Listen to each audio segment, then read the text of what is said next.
I became the god of light. Hey! Look who's back for more adventures. We love having you here to continue this story that keeps us all awake. Important note, all of this is pure fiction. So don't try any techniques you hear here in real life, your neighbor might call the cops. This amazing novel and all its rights belong to the original author. We're just the ones giving it voice and drama. Are you enjoying the show? Prove it by subscribing to our YouTube channel and leaving that like that motivates us so much. And if you want VIP access to exclusive content, our Patreon is waiting with things you won't find anywhere else. Chapter 378 The True Feast of the Gods. Even if the Nightmare Lord didn't make a move, judging from the prince's current angry state, the slumbering ones would surely take action and teach that Ember of Light a lesson. Therefore, none of them had a good chance of winning against Ember of Light, and thinking about his future fate, they even felt a strange sense of smug satisfaction. So what if he's powerful? Offending the prince he shouldn't have offended, the outcome is the same anyway. Ember of Light, HMPH, the illusionary one grinned maliciously, secretly relieved. In this situation, he could rest easy, that Ember of Light definitely wouldn't have a good ending. The two 9th level gods standing nearby were quite pleased to see the Nightmare Lord's setback. This is going to be good, the goddess of winter smiled. However, we could try inviting Ember of Light. If the invitation was successful, having this powerful subordinate god would be invaluable once the other party advanced to the 8th level god realm, given his formidable strength.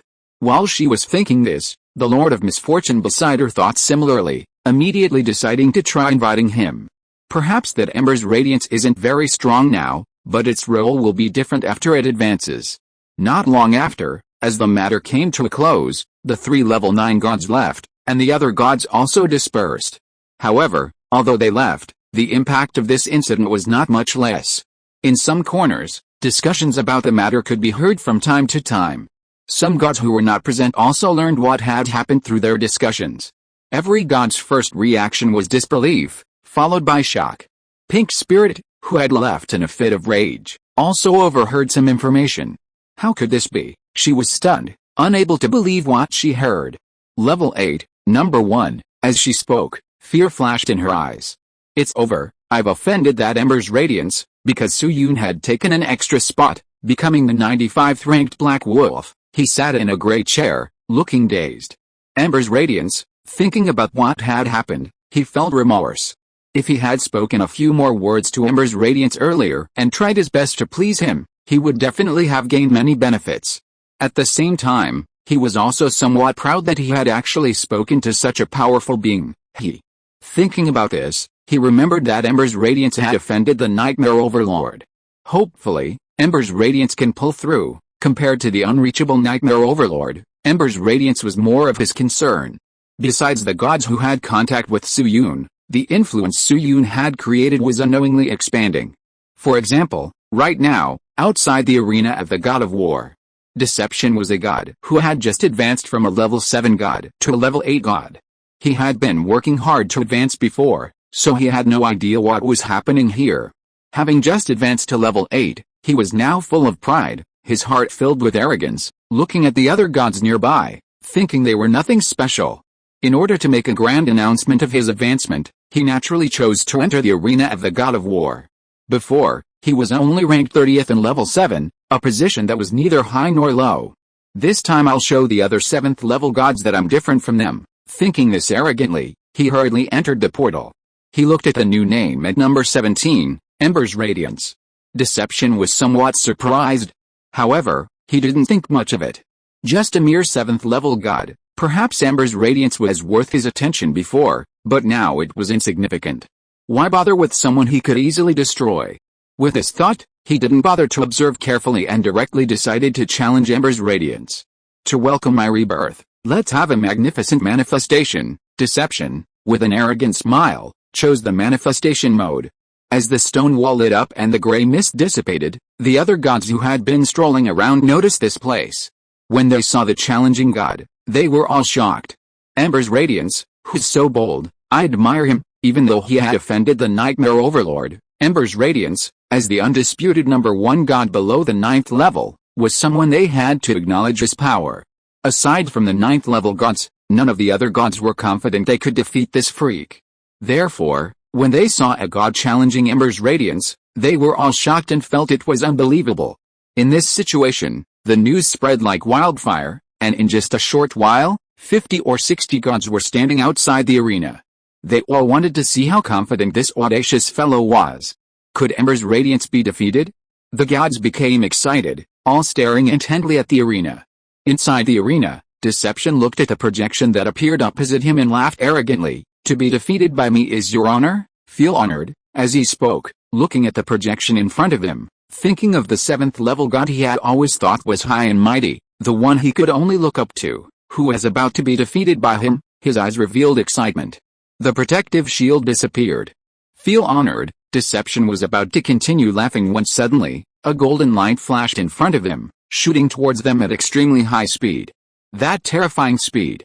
The fraudster, who had been so relaxed and didn't even take the projection seriously, froze instantly, his mind reeling for a moment. PFFT, a sound rang out, and the fraudster stared blankly at his chest. Then, he was easily killed. The fraudster's body gradually turned into gray mist. Before his consciousness dissipated, a somewhat puzzled voice entered his ears.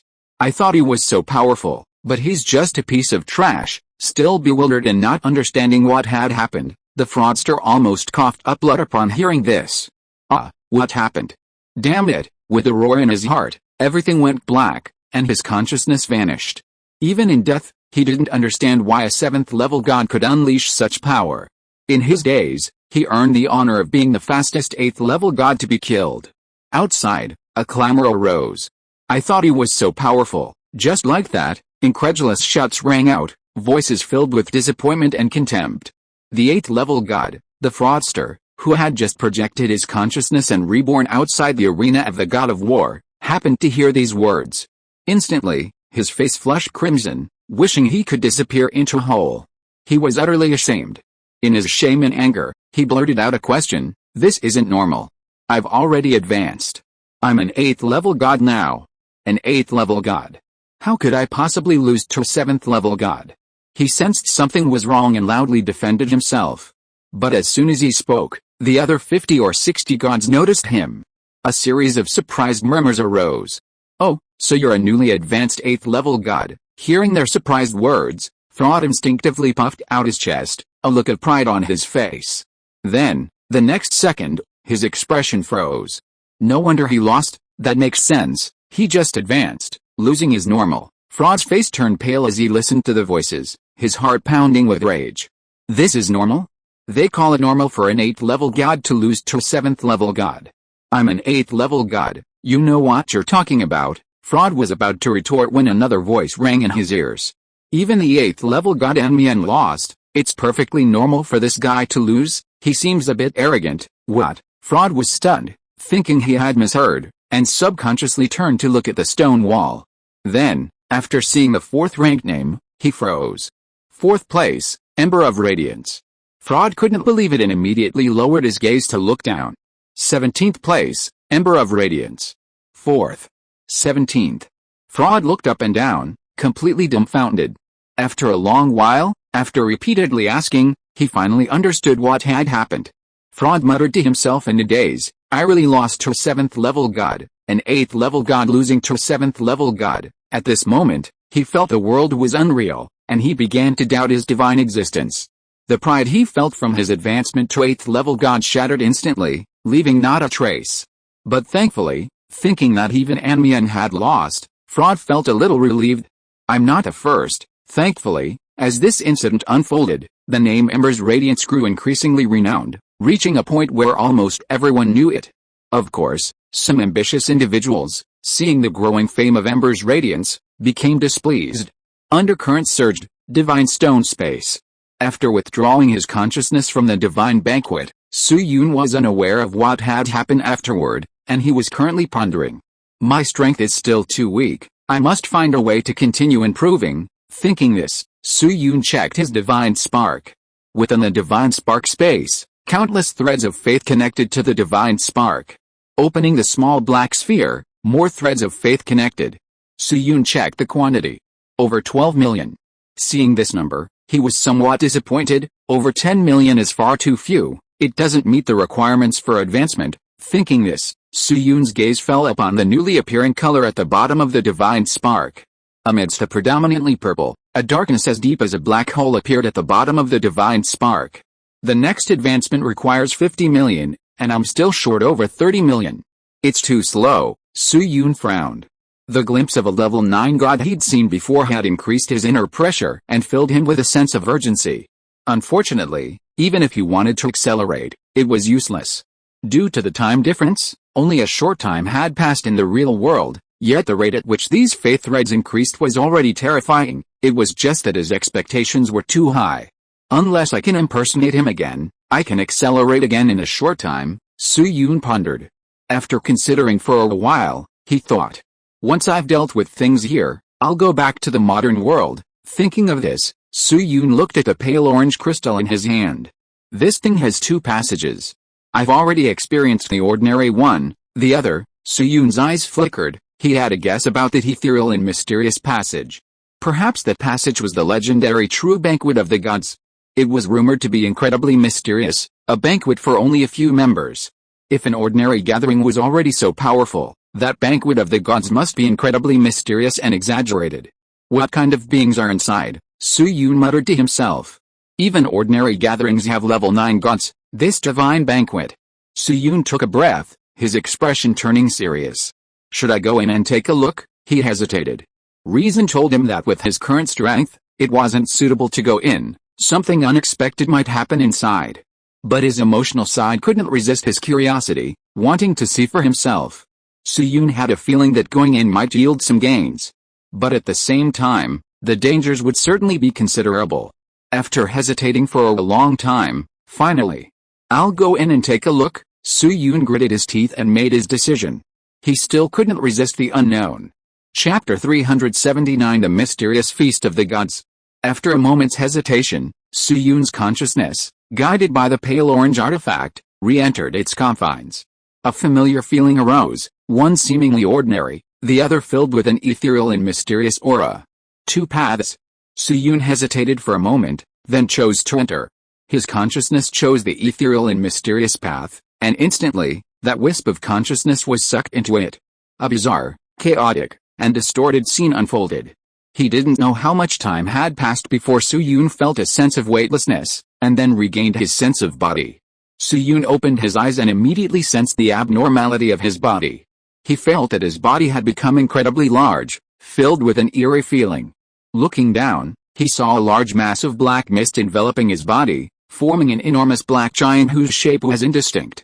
In front of him was a huge, intricately carved black table, with 4 enormous black high-backed chairs placed on each side of the table. Unlike the simple gray chairs at the gathering, the chairs here were covered with exquisite patterns, entirely black, as if absorbing light like black holes, deep and dark yet exuding an unparalleled sense of mystery and nobility. They were the same style as the black seats at the head of the table. Aside from that, the biggest change was the surrounding environment, which surprised him greatly. Both the long tables and the high-backed chairs seemed to float in mid-air. The surrounding space was incredibly vast, filled with multicolored starlight, as if you were in the starry sky, vast and desolate, breathtakingly so. Su-Yun sat in the huge high-backed chair, his first feeling being of emptiness and desolation, followed by wariness. I suppose this is truly a creation of a true god. Just one glance at this place was enough to rouse his vigilance. Leaving aside a vanished true god, anyone who could attend this banquet was certainly no ordinary person. Is no one here? Looking at the other 7 empty seats, Su-Yun frowned. If he was truly the only one here, then there was no point in going. As he pondered something, unbeknownst to him, with his arrival, 7 beings in 7 unknown places uttered sounds of surprise. A few minutes later, just as Su-Yun was considering whether to leave, a sudden change occurred. He sat on the far left of the 4 enormous thrones on each side. At that moment, wisps of black mist suddenly appeared from the second seat of the 4 opposite him. The mist quickly coalesced, soon forming a gigantic, eerie black giant. Suddenly, the giant on the throne opened its eyes, glanced around, and then looked directly at Su-Yun. Su-Yun felt a chill run down his spine. After a few seconds, he hesitated, unsure whether to greet it, but the black giant spoke. The voice was indistinct, but unmistakably male. Hidden secret, what brings you here? Su-Yun's heart skipped a beat, his thoughts racing. In an instant, Many things flashed through his mind. From the giant's words, it seemed the other party knew him, yet hadn't recognized his true identity. But then he thought about it and realized why. Glancing at the giant before him, Su-Yun suddenly understood. Their bodies were exactly alike, unlike at a gathering where physical differences could be discerned. Even their voices, aside from vaguely distinguishing male from female, had lost all their distinctive features.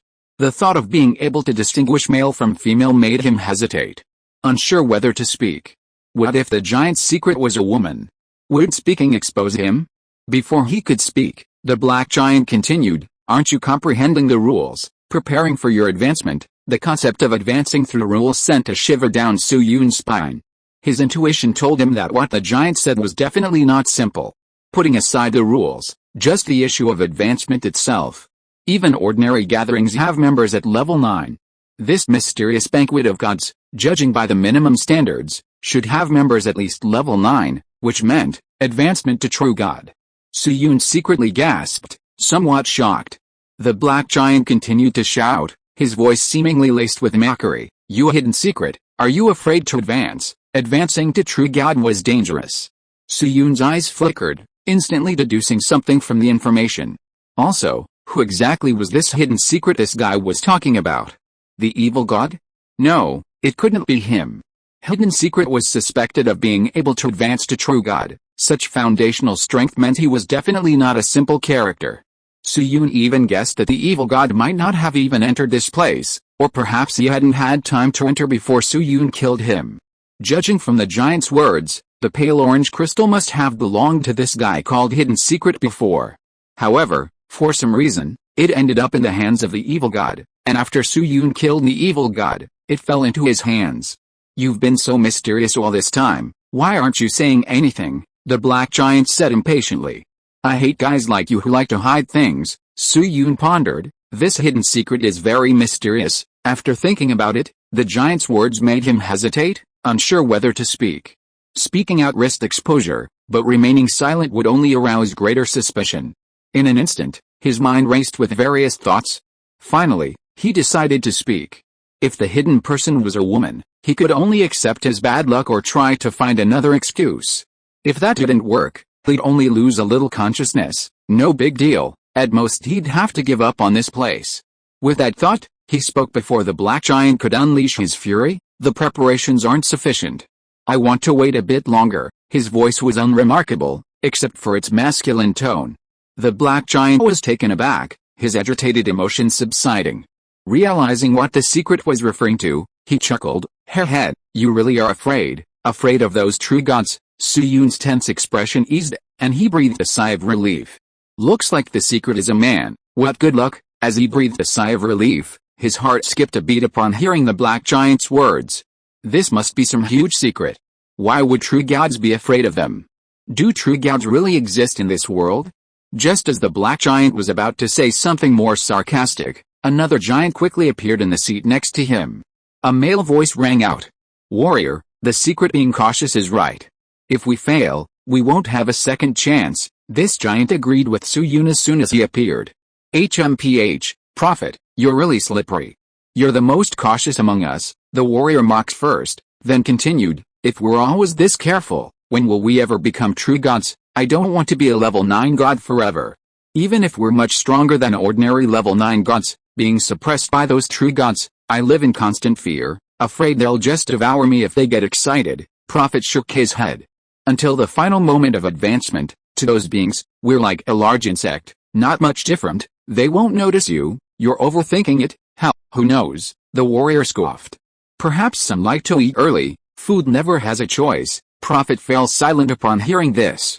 Su-Yun, sitting opposite the two, listened silently, growing increasingly alarmed. From their words, he gleaned several pieces of information.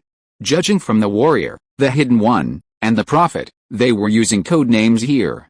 He wondered what these titles meant, and how dangerous it was to advance to true god. Failure meant no second chance. Even ordinary gods were just food in the eyes of true gods, and he might be devoured at the last moment of his ascension. Su-Yun pondered these enormous secrets, his heart churning like a stormy sea, thinking of countless things in a short time.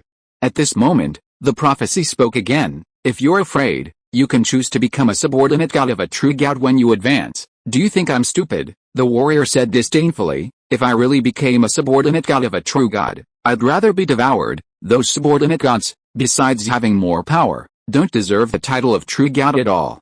They're not even true gods. Rather than that, I'd rather take a gamble. The prophecy fell silent upon hearing this. He knew the warrior would say that. If they were truly willing to become subordinate gods, they wouldn't have come to this divine banquet. Just then, movement occurred in the two seats to the right of Su-Yun. Two streams of black mist quickly appeared, then condensed into black giants in the blink of an eye. Inverted, resurrected, you've come too. The prophecy looked at them in surprise. A faint female voice sounded. What are you talking about? Resurrection looked at them curiously. Upside Down sat on his throne, watching them quietly. Prophecy, upon hearing this, slowly recounted the events. So that's what you're talking about. Resurrection fell silent. Everyone here was extremely aware of the terrifying event that would occur at the final moment of advancement. Unfortunately, knowing this meant they had no good solutions. At this moment, Prophecy sighed. Alice. Although I don't know much about you, I know that there must be some among us who meet the advancement requirements and have fully comprehended the rules. If it weren't for the threat of those true gods, there should be a true god among us, right? Here in Prophecy's words, Upside Down and the others fell silent, clearly acknowledging the truth. Su-Yun, listening nearby, was secretly shocked, muttering to himself, so I'm the weakest here. The clown was actually me. Just thinking about himself, a 7th level god, mixed in with this group of powerful figures about to advance filled him with dread, a feeling of walking a tightrope high in the air. If this were exposed, would he be killed? He was filled with dread as he thought this through. Then, a doubt crept in. The prophecy had just mentioned rules. To advance to true god, one must first comprehend the rules. What difference would a 9th level god who had comprehended the rules have from an ordinary 9th level god? His mind was filled with questions. At this moment, the Silent One, let's think of a way to protect ourselves at the last moment of our advancement, the male voice echoed. The warrior, seemingly annoyed by his words, said impatiently, I just don't understand why those true gods do this. Are they so afraid of us becoming true gods, or is it for their own good? Su-Yun listened to the warrior's words and, after a moment's thought, vaguely understood. It was similar to the situation of countries in the real world. There's only so much territory in the real world, and whether it's interests or anything else, those true gods certainly don't want another person to share it. Wouldn't it be better to enjoy it all alone? Why let another person come in and share resources or influence? This was probably why true gods hindered the advancement of ordinary gods. As he pondered this, he suddenly saw the warrior look at him. Secretly, among us, only you an observer know the most. Do you know why? As soon as he finished speaking, gazes turned towards him. Su-Yun's heart skipped a beat. He cursed the warrior inwardly, feeling the intense stares and a chill run down his spine. If he gave a bad answer, would his identity be exposed? And if he didn't answer, he'd definitely be done for. Su-Yun felt like he was walking a tightrope high in the air. After a few seconds of quick thinking, he had to steel himself and slowly say, it must be resources and benefits. With each new true god born, these things will decrease, and there will be one more opponent. Preemptively eliminating them is the best option. As he said this, the warriors thought about it carefully and unanimously agreed. Secretly, you're indeed clever. I thought so too, haha. The warrior suddenly burst into laughter, looking like he had seen through it all along, leaving the prophet speechless. Su-Yun's face twitched. Although he was also somewhat speechless, he breathed a sigh of relief. Looks like we've managed to fool them for now. That was close. At this moment, the female voice of resurrection spoke up. Why aren't the three of them here? She glanced at the 3 empty seats. Prophecy thought for a moment and said, something must have held them up. I suppose so. Resurrection nodded, somewhat regretfully. We were hoping to take advantage of this banquet, when everyone is here, to discuss how to safely advance, but it seems that's not possible now. Prophecy replied, if we really want to discuss it, I can send a message to them, and we can discuss it again when we're all gathered in 7 days. Okay, Resurrection nodded. Actually, Prophecy suddenly hesitated, as if wanting to say something but not daring to.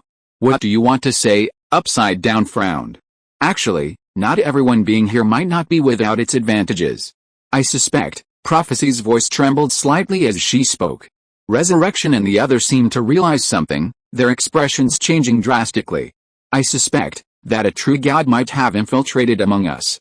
If you are listening to this novel on a channel other than Fanfic World, it means it was downloaded and re-uploaded without effort. We warmly invite you to visit our channel, Fanfic World. There you will find the original version of this story and many other novels of various genres. We look forward to seeing you dive into a world of incredible novels. Chapter 380 The Great Terror Hidden at the Banquet. There might be a true god among us. As the prophecy finished speaking, the expressions of several people changed. If the prophecy hadn't mentioned it, they might have continued to ignore it, but now, with its words, they could no longer ignore it.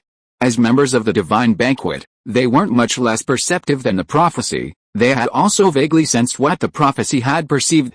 Now, the prophecy's words confirmed their suspicions.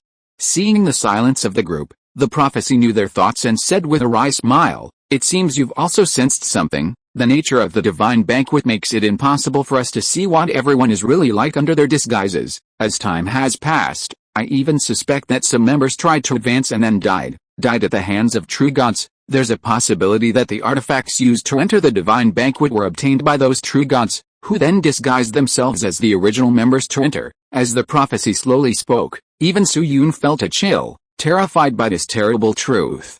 The prophet sighed and continued, "Perhaps among us is the true god right now, disguised, secretly watching us, watching everything we do, observing our struggles as food with a mocking gaze. Perhaps, when we ascend, he will appear and devour us." The prophet's words seemed to terrify the group, and none dared to interrupt. Suddenly, the warrior cried out, "Stop talking. You're making me tremble. How could it be as terrifying as you say?" "Maybe you're wrong," the warrior said hesitantly. Hearing this, Resurrection said worriedly, "Even if it's just a guess, we still need to be careful." The prophet nodded and said, "We'd better be wary of every member. You should even be wary of me. Perhaps one day I will be dead, and the true god will be disguised as me, talking to you." As soon as he finished speaking, a chill ran through the hearts of the group. They stared wide-eyed at the prophet, feeling utterly terrified.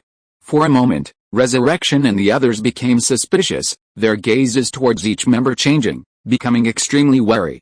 To the true god, everyone was as fragile as ants.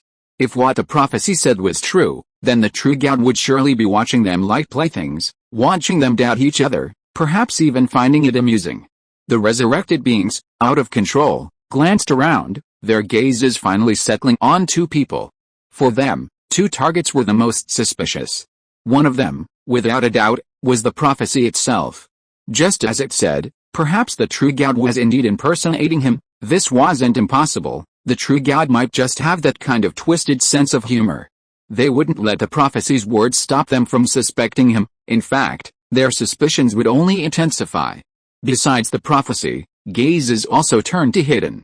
As the most mysterious of the gods, possessing as much knowledge as observer, he was also worthy of their suspicion. Su-Yun felt a chill run down his spine under their gaze, a sense of panic rising within him. Would this expose him? A perfectly good banquet had turned into a ghost story, truly terrifying him. As time passed, the atmosphere grew increasingly eerie. After a while, prophecy broke the eerie atmosphere. He shook his head. "There's no evidence to prove that any of us have been replaced. We can be cautious, but let's avoid conflict. That would only give the hidden true god a reason to laugh at us. Let's discuss the banquet in 7 days." The others nodded silently, and the atmosphere seemed to return to normal, though this time, they were all wary. Resurrection suddenly spoke up. "Send the message to the observers. They should all be here in 7 days, barring any unforeseen circumstances. We can discuss it then." She hesitated, then said, "I have other matters to attend to, so I'll leave now." Prophecy's words had already made her unwilling to stay any longer. Her mind was filled with complex emotions. Resurrection nodded to them, then the enormous black figure collapsed with a bang, wisps of black mist dissipating from the throne. "Then I'll be going too," said the other giant. Another giant vanished. Gone, the warrior seemed to smile, then disappeared as well. In a short while, only Su-Yun and the prophet remained in the entire banquet hall. Su-Yun was deep in thought when he noticed the prophet hadn't left, so out of curiosity, he asked, "Who among us is most likely the hidden true god?" The prophet, who was about to leave, looked at him with surprise and then fell into deep thought. After a while, he looked at the hidden figure and said, "Be careful of the warrior, he gives me a dangerous feeling." "Warrior," Su-yoon was surprised to hear this, hearing an unexpected name. Although it was his first time here, the warrior had given him the impression of a boorish, unruly man. How could he give the prophet a sense of danger? Was it all an act? Su-yoon just wanted to think, holy crap, has trust between gods disappeared these days? He's putting on such a convincing act. Of course, he also suspected that this might be a deliberate ruse by the prophet, a case of the pot calling the kettle black. The prophet, unaware of his thoughts, continued, besides the warriors, you must carefully observe, he knows too many secrets. Su-yoon frowned inwardly. Even the seemingly unseen observation had its problems. The prophet said, as for the others, I don't know if they were hidden. Perhaps not, or perhaps the true God is hidden among us. The least likely one might be the hidden true God. As he spoke, he finally looked intently at the hidden one. It's also possible that the true God is, he paused, not finishing his sentence. What he didn't say was that among them, the hidden one was the most likely true God. The most suspicious one. After thinking for a moment, the prophet ultimately didn't say it aloud, finally shaking his head as his figure began to dissipate. Under Su-yoon's strange gaze, he left without even finishing his sentence. A strange fellow, Su-yoon thought to himself. After a while, looking at the empty seats, he also considered leaving. Suddenly, he remembered something and paused in his departure. Right, in the legends of ordinary gatherings, members of the banquet of the gods have descended there. That must be the prophecy about them, right? Thinking of this, he couldn't help but look at the huge black high-back chair. Chapter 381 The Black Giant Descends at the Gathering. These 8 black chairs were practically replicas of the chair at the head of the table at ordinary gatherings, only much smaller. This further confirmed his suspicion that those who had descended upon the gathering were indeed the prophets. Judging from the situation, that gathering doesn't seem to concern them, otherwise, it wouldn't have been like what the pink spirit said, not descending for at least 100 years, almost becoming a legend. But it's understandable, these prophets are definitely comprehending some kind of rule, or preparing for their advancement. Where would they find the time to attend that ordinary gathering? Moreover, having comprehended the rule, and perhaps even about to advance to true God, ordinary level 9 gods are probably nothing in their eyes, right? Su-yoon felt that his guess was probably correct. After thinking it over, he thought to himself, that ordinary gathering might be useless to these prophets, but it's still very useful to me. I'm only a level 7 god now. Let alone comparing myself to the prophets, even the level 9 gods at the ordinary gathering are not something I can handle. It's only because I'm currently wearing a layer of skin that I don't even have the qualifications to speak to these prophets. The gap is really too large. Not to mention the possibility of a hidden, secretly observing true gods, which terrified him even more. He even suspected that there might be more than one true god hidden in this banquet of gods. He also had a terrifying guess, if his luck was really bad. I suspect that everyone else besides me might be a true god. Although this possibility seemed unbelievable, it wasn't impossible. Su-yoon thought, then suddenly sighed, no matter what, I'm definitely the weakest among the members, compared to the powerful strength of those who prophesied them. His own strength was simply insignificant. The real-life version of the clown was himself. Thinking about this, Su-yoon felt a strong sense of urgency. He had to find a way to improve his strength as soon as possible and close the gap with the banquet members, otherwise, if anything unexpected happened, he would definitely be the first to die. Those prophecies of the ordinary gathering don't need them, but they are still very useful to me. If he could use his status as a banquet member to plunder something from those ordinary gathering members, such as faith crystals, it would be of great help to him. Su-yoon wondered to himself how to descend to that gathering place. After thinking for a long time, guided by his intuition, he suddenly looked at the black chair beneath him. If there was anything present at banquets and gatherings, it was this black chair. Looking at the black chair, Su-yoon hesitated for a moment, then prepared to transfer some divine power into it. However, before he could transfer the divine power, the black mist that composed his body surged into the chair first. In an instant, the black chair flashed with black light, and a peculiar feeling appeared in Su-yoon's heart. It was as if, as long as he made up his mind, he could go to a certain place. Su-yoon's eyes lit up, he knew he had succeeded. After hesitating for a few seconds, he agreed to go to that place. In an instant, the black figure sitting on the enormous throne vanished from the throne. The illusory figure sat on its own throne, its face extremely gloomy. The memory of his previous humiliation fueled his anger, making him want to grind Ember's radiance to dust.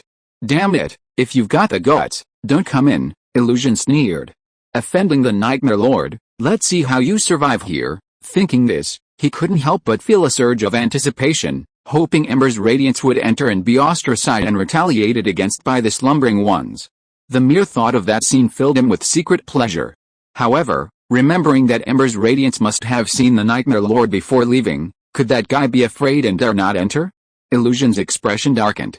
Inside the magnificent, grand, and imposing gray-black temple, besides him, there were a dozen or so other gods, some sitting on their thrones, others walking within the palace. After the Ember's radiance incident, the place had become much livelier. The gods chatted, and laughter frequently drifted out. It was at this moment that an unexpected change occurred, one that none of the gods had anticipated. The black chair at the very head of the long table suddenly emitted a brilliant black light. The entire assembly temple was enveloped in this black light.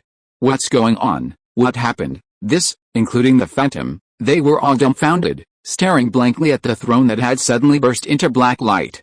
The black light even shone through the cracks in the massive palace doors.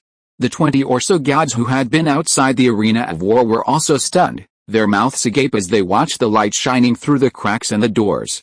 What's going on? In their astonishment, they immediately flew towards the temple to see what was happening. In just a few seconds, they pushed open the palace doors and looked towards the source of the black light. Then, before the eyes of all the gods, the chair, after emitting the black light, suddenly expanded to gigantic size. The stones beneath the black throne even supported the growing throne, slowly raising it upwards.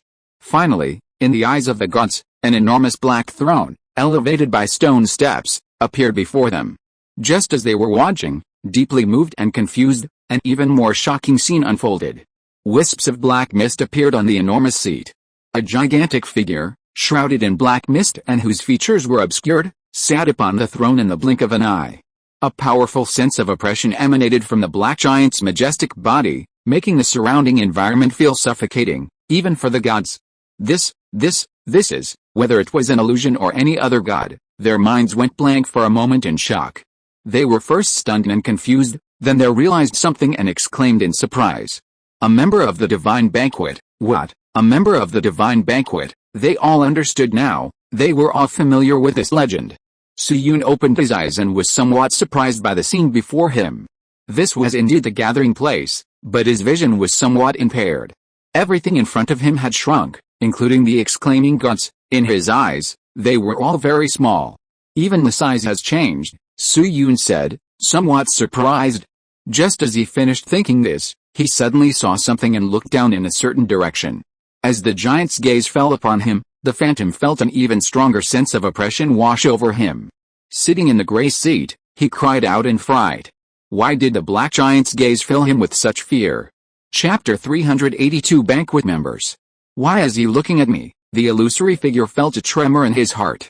The black giant before him instilled an instinctive fear in him, and the fact that he was a member of the legendary divine banquet only amplified his dread. Fortunately, the black giant didn't look at him for long before quickly shifting his gaze, allowing him to breathe a sigh of relief. After shifting his gaze from the illusory figure, Suyun swept it over all the gods present. Whether they were 5th-level gods, 6th-level gods, 7th-level gods, or 8th-level gods. Instantly, everyone whose gaze fell upon him trembled, feeling an overwhelming pressure. Just as the entire temple was shrouded in a suffocating atmosphere, a bolder god suddenly spoke tremulously. Are you a member of the banquet? Suyun's gaze shifted, almost causing the man to stammer. Suyun didn't answer, remaining silent. But in the eyes of the other gods, this was an admission. For a moment, all the gods were filled with trepidation, wondering why this mysterious and terrifying member of the banquet had descended upon them. Was it with goodwill, or with malice? If it was goodwill, that would be fine, but if it was malice, a god secretly swallowed hard. If it's malice, I wonder if your highnesses could withstand it. Although the 3 princes were mysterious and powerful, the members of this banquet were clearly even more mysterious and powerful, belonging to a higher level of existence. No matter how you looked at it, the princes had no chance of winning. Otherwise, if the banquet members were really that weak, how could they have been suppressing the gods, even the 3 princes? It was simply impossible. Thinking about it, they couldn't help but harbor a glimmer of hope. Perhaps this person came with goodwill? Just as the gods' emotions were fluctuating, a few bold gods, suppressing their trembling, conveyed what was happening here to the other gods. This naturally included the 3 ninth-level princes. Suyun also noticed their little actions, but didn't care, which relieved the other gods. As the news spread, the gods outside were initially shocked and bewildered, then hesitated, unsure whether to risk the danger of meeting the mysterious banquet member. Ultimately, except for a few exceptionally cautious individuals, the vast majority of gods chose to enter. After all, it was merely a wisp of consciousness entering. They believed nothing serious would happen. Soon, wisps of gray mist appeared one after another on the 100 thrones within the temple, and gray figures appeared on them. In the blink of an eye, the thrones, which had previously contained only a few scattered figures, were almost completely filled. 91 out of 100 seats were occupied.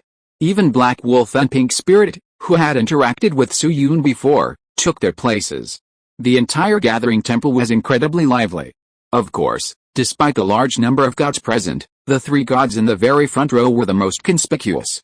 At the very top left sat the number 1 ranked 9th level god, the Nightmare Overlord.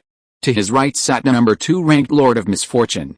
On the left of the second row sat the number 3 ranked Goddess of Winter. Of course, besides these 3 lords, there was another seat that attracted the attention of the other gods, including the 3 ninth level gods. The 4th seat, which should have been occupied by the 4th ranked Amber Radiance, was completely empty, not a single person in sight, causing the gods to look again and again. Even Suyun glanced at his empty seat a few times, feeling a little strange. The gods were initially puzzled by Amber Radiance's absence, then realized that he seemed to be a first-timer here and not familiar with the other gods, so naturally they didn't have his contact information. Upon realizing this, they couldn't help but silently mourn for Amber Radiance. Daring not to attend when members of this divine banquet were present, was he courting death? Didn't you see that mysterious banquet member glancing at that empty seat several times? For a moment, those who disliked Amberlight gloated. Haha, serves you right. Illusion's face was full of malice, and he felt great satisfaction. Amberlight, you're really unlucky. You offended the banquet members. Let's see how you deal with it now. Regardless of why Amberlight didn't come, the banquet members obviously didn't know the reason. And Amberlight was conspicuously positioned in front, impossible to ignore.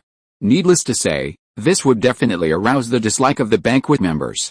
Thinking of this, Illusion was filled with joy. In the seat above, the Lord of Misfortune was unfathomable and did not express any opinion.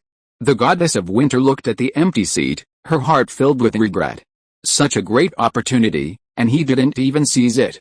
Such luck, sigh. While she was lamenting, the Lord of Nightmare smiled faintly.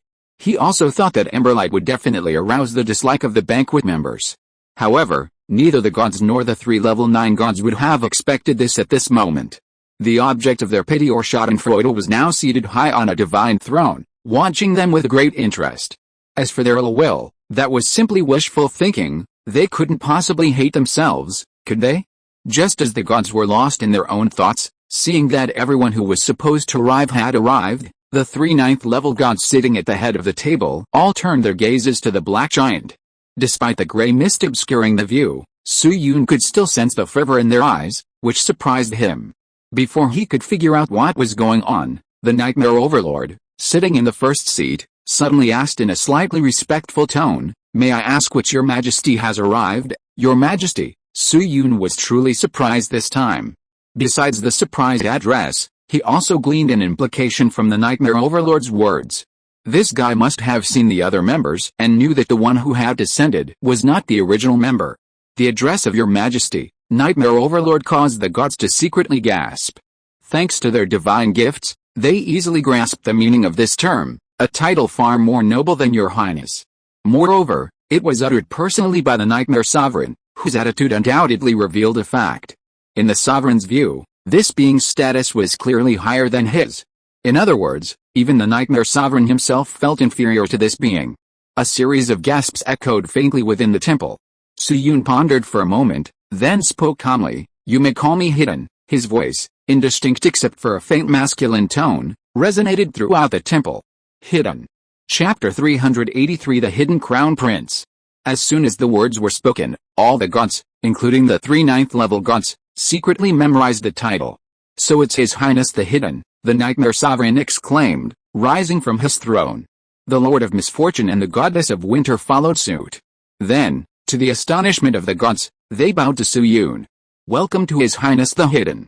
"It is an honor," they said in unison.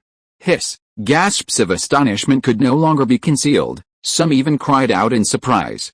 The shock of this scene left them momentarily speechless.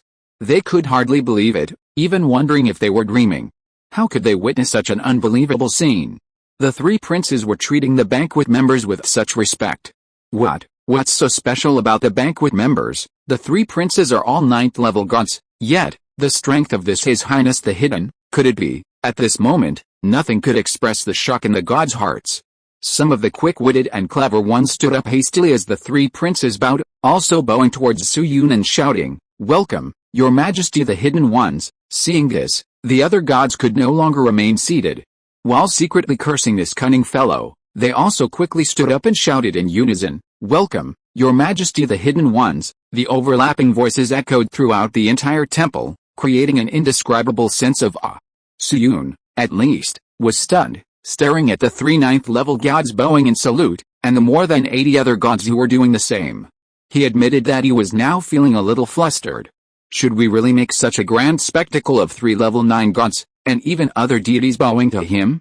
If his true identity were revealed, that he was merely a level 7 minor god, would they tear him to shreds on the spot? Suyun secretly took a breath, quickly forcing himself to calm down. He feigned indifference, nodded slightly, and gave a faint hum. Hearing the Hidden Lord's response, the 3 level 9 gods, nightmare overlords, finally sat down. The other gods immediately followed suit, somewhat flustered. Suyun secretly breathed a sigh of relief, looking at the 3 nightmare overlords with some confusion. Why were they so respectful? What had they experienced? While he was pondering this, after this incident, most of the gods below, unaware of the special nature of the banquet members, looked at the black giant with a completely different gaze. Not only were they all filled with fear, but some didn't even dare to look up at the giant. "May I ask what brings Your Majesty here?" the Goddess of Winter asked with slight respect. Suyun composed himself, seemingly unconcerned, and casually said, "Just came to take a look." However, this casual remark caused the 3 nightmare sovereigns to suddenly realize something, a sense of aha, dawning on them. No wonder, only this possibility would lead this hidden lord to come and take a look, they thought, probably bored and unintentionally. The 3 nightmare sovereigns were somewhat disappointed. They had thought this lord needed their help for something. If things went well, they might even receive some guidance. Now, they sighed inwardly. Suyun looked at them strangely, wondering what they were thinking. At the same time, being treated so respectfully by 3 level 9 gods, especially one of whom might even be at odds with him, made him feel strange and very uncomfortable. "Do as you please," he said calmly. Hearing this, the 3 nightmare sovereigns quickly nodded. Knowing that he had come out of boredom, they already knew what to do next. Nightmare had just respectfully nodded to the black giant when he turned to the gods below him and said majestically, "Now that everyone is almost here, let's begin a gathering." The Goddess of Winter and the Lord of Misfortune echoed in agreement. "That's right, you may begin." In their view, the best way to keep the Hidden Lord from being bored was, of course, to hold a gathering. The gods below dared not refuse and quickly began to hold their gathering as usual. However, with the Hidden Lord seated at the head of the table, they were still quite nervous. They were stiff at first, but slowly regained their composure. A cacophony of voices echoed throughout the temple. "I have a defensive artifact. Does anyone have a powerful offensive artifact? As long as it's strong enough, I'll give you faith crystals. I have a problem. Who can help me?" Soon, requests for trade or assistance filled the temple. Sitting at the head of the table, Suyun was somewhat surprised, thinking to himself, "Is this a gathering?" It was quite interesting and lively. Of course, the faith crystals and some powerful artifacts on display even made him somewhat tempted. What Suyun didn't notice was that while he was watching the gathering, the 3 nightmare overlords below him were subtly watching him out of the corner of their eyes. Seeing that he seemed somewhat interested and wouldn't be bored, they breathed a sigh of relief, secretly pleased. If His Highness was in a good mood, perhaps he would offer them some guidance? While Suyun and they were lost in their own thoughts, as time passed, the trading and conversations in the hall were in full swing. If it weren't for maintaining his identity, Suyun would have even wanted to join in the trading. Suddenly, in a corner further back, in what appeared to be the position of a 5th level god, he overheard something interesting. which immediately caught his attention. My area is always erupting in battles, and they're even level 7 gods. It seems to be someone named Yanhuang. Su-Yun was a little surprised to hear that he could hear information about his own tribe in this place. Time passed quickly. More than an hour had passed, and the gathering was nearing its end.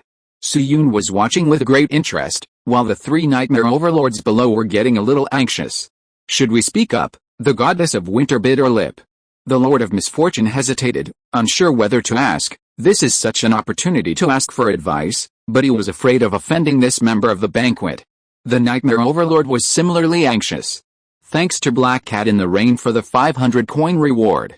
Thanks to Cat who can't think it through for the 100 coin reward.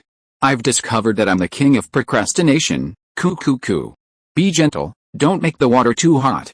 In their minds, the members of God's banquet were very mysterious, at least that was the impression the previous one gave them. Although they didn't know the extent of this being's strength, they were at most slightly weaker. Unless the hidden one was a 9th level god like them, how could they not know? Therefore, they were certain that this hidden one knew the method to become a true god. Even if it came from other banquet members, this being could at least know a little bit. They didn't need to ask for the real method, even a sliver of information would be enough to make them happy. So, they were currently hesitant, wanting to ask but afraid of angering this hidden one and losing this hard-won opportunity. After a while, the Lord of Misfortune couldn't help himself. After hesitating for a moment, he tentatively spoke to the Black Giant. Your Majesty, may I ask you some questions? Su-Yun looked at him in surprise, wondering what he wanted to say. There was no response, but the Lord of Misfortune gritted his teeth and continued, Your Majesty, how can one become a true god? Huff. After saying that, he let out a long breath, nervously watching the Black Giant.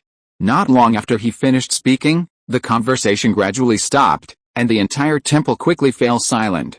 Whether it was the Nightmare Overlord, the Goddess of Winter, or any other deity, they all stared intently at the Black Giant. Even with a gray mist obscuring his view, Su-Yun could feel their burning, yearning gazes.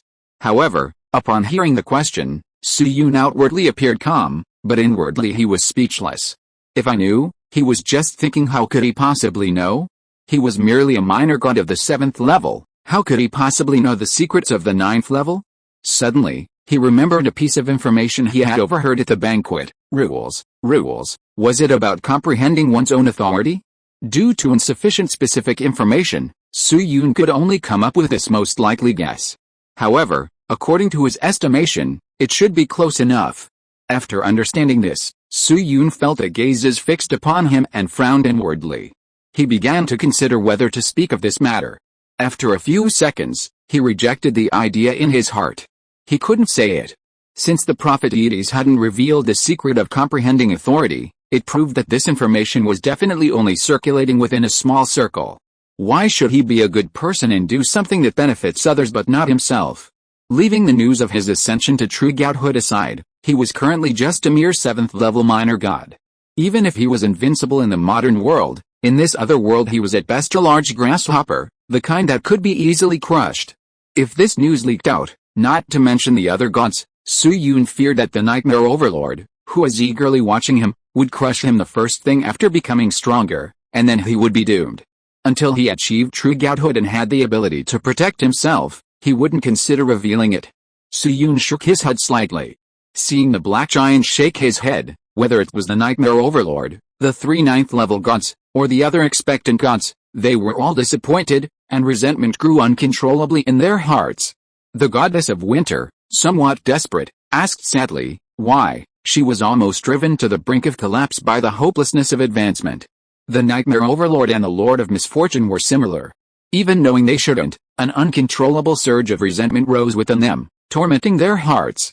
Su-Yun, looking at the Nightmare Overlord and the others, immediately felt uneasy. He decided to be more tactful to avoid causing them to break down, so he added calmly, I believe in equivalent exchange. The information to become a true god isn't so easily obtained. The unspoken message was, I really don't want to say, don't ask, Su-Yun thought to himself. However, while he thought this way, the Nightmare Overlord and the other gods didn't. They suddenly realized the truth, and upon reflection, felt that His Highness the Hidden was right. They didn't complain, instead, they all felt it was perfectly reasonable. They asked themselves, If they knew the information about becoming a true god, they wouldn't have said it so casually. The information about true gods was incredibly precious. How could it be so easily revealed? Now, thinking about it, if His Highness the Hidden had really said it so easily, they might have doubted it. The current situation only highlighted the preciousness of the information about true gods and His Highness the Hidden's sincerity. Immediately, a chorus of agreement and praise rang out.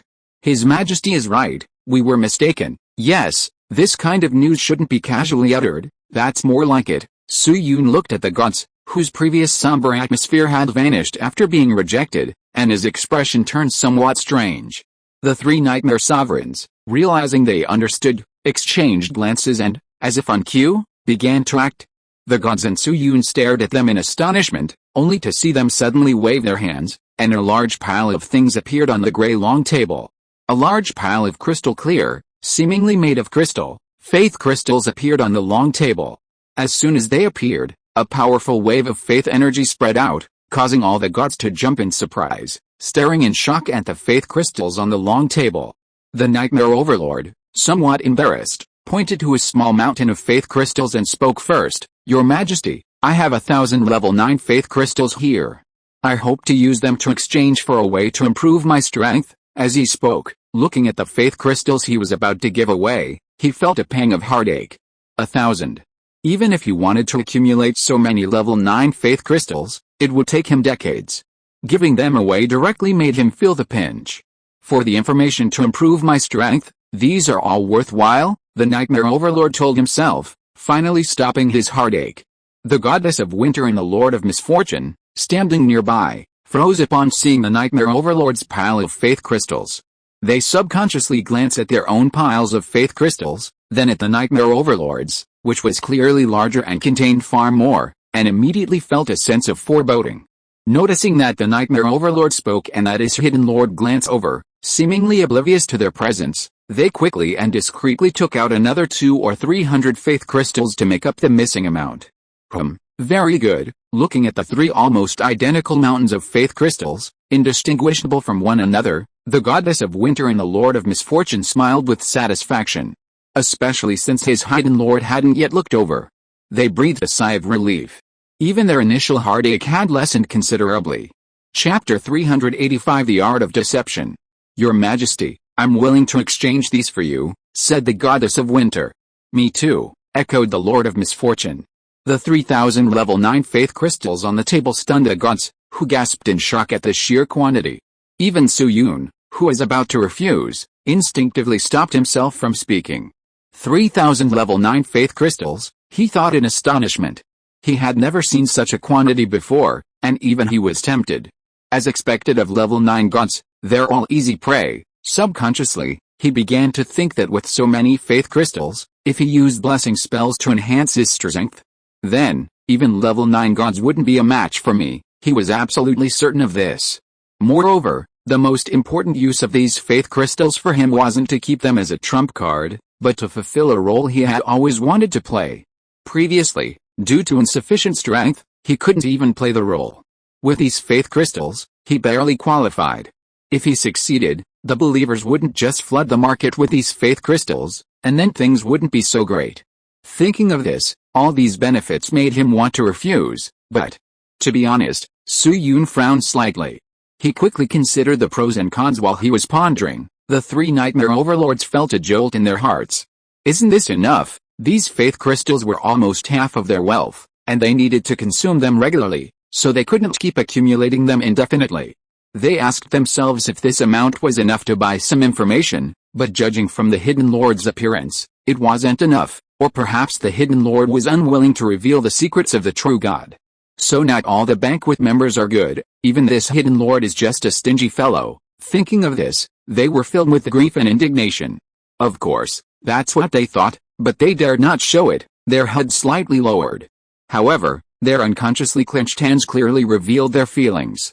For a moment, silence fell over the scene, and with the gods remaining silent, the atmosphere within the temple became increasingly oppressive. Su-Yun, oblivious to their presence, was contemplating whether to speak. Wait. Suddenly, something occurred to him, and his eyes lit up slightly. This nightmare ruler only mentioned a method to increase strength, which means it's me. I don't necessarily need to tell him the method to comprehend authority. I can use other information to enhance my strength. It wasn't that he couldn't speak, but he needed to wait until he had the power to protect himself before revealing the key points of comprehending the rules. As for the method to increase strength, Su-Yun had already made up his mind. Long ago, Su-Yun had a concept regarding authority, but his strength wasn't sufficient, and he hadn't had time to verify it. While Su-Yun believed it was possible for a god to wield another authority besides their original one, he didn't doubt it. But what conditions could be met, and what limitations existed? These were things he couldn't understand at the moment. In his mind, only true gods should know these things. Perhaps to them, it was just common knowledge. Unfortunately, just like with the nightmare overlords, obtaining such common information before truly reaching that level would be incredibly difficult. After all, why would true gods tell you information? To them, ordinary gods were probably like ants. Perhaps I can give them a direction and then let the nightmare overlords research it themselves, Su-Yun thought to himself. In matters involving advancement, he wasn't worried about them not being diligent. And when the time came, he could easily obtain the method by pretending to be tested. Moreover, with so much time having passed, he certainly wouldn't need to fear them anymore. Most importantly, he still had 3,000 level 9 faith crystals. Using a false message to get something for nothing, he was quite the clever little devil. When Su-Yun came to his senses, he realized that the atmosphere in the temple was a bit off. After a moment's thought, he understood.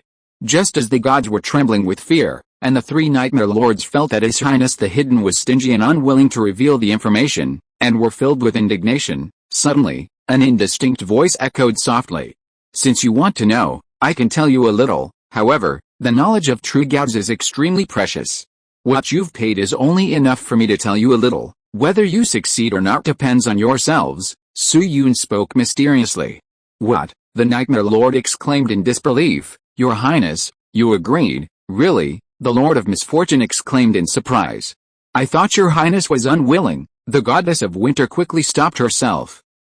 Su-Yun responded calmly, casually explaining, I was just thinking about how much these things of yours are really worth. Hearing the Hidden Lord's words, the three Nightmare Lords, along with the other gods, all felt they had wronged this Hidden Lord and secretly felt guilty. This mysterious sovereign is a member of the banquet. How could he be such a stingy person? It's all my fault for misjudging.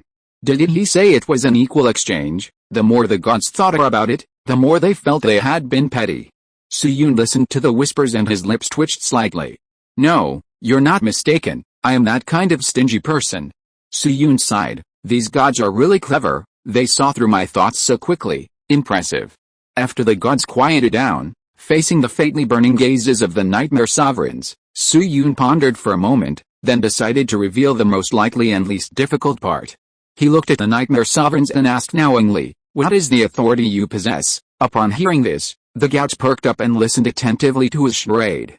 The nightmare sovereigns were taken aback and quickly replied, Nightmare. Su-Yun sat on his throne, unfathomable, and said, then do you know what the opposite of your authority is? The nightmare sovereigns frowned and pondered. Hearing this question, not only did the nightmare overlord fall into deep thought, but the other gods also pondered it. What did His Majesty mean by those words? What deeper meaning lay behind them? The nightmare overlord didn't think for long. Since it concerned his authority, he immediately came to the answer. It should be Beautiful Dream, he replied somewhat hesitantly. Su-Yun nodded approvingly. You're right, Your Majesty. Is the authority of Beautiful Dream related to my increasing strength? The nightmare overlord asked impatiently. Chapter 386 Deception to Increase Authority. Hearing the nightmare sovereign's words, Su-Yun said calmly, as a god with the authority of nightmares, don't you feel your authority is incomplete? You mean? Shock flashed in the nightmare sovereign's eyes, his mind racing. The Hidden Lord had been so blunt. If he still didn't understand, he'd be a fool. Adding to this the Hidden Lord's earlier mention of the authority of Beautiful Dreams, he vaguely understood something, but wasn't entirely sure. The gods' spirits lifted, some of them vaguely realizing something, and they began to whisper among themselves.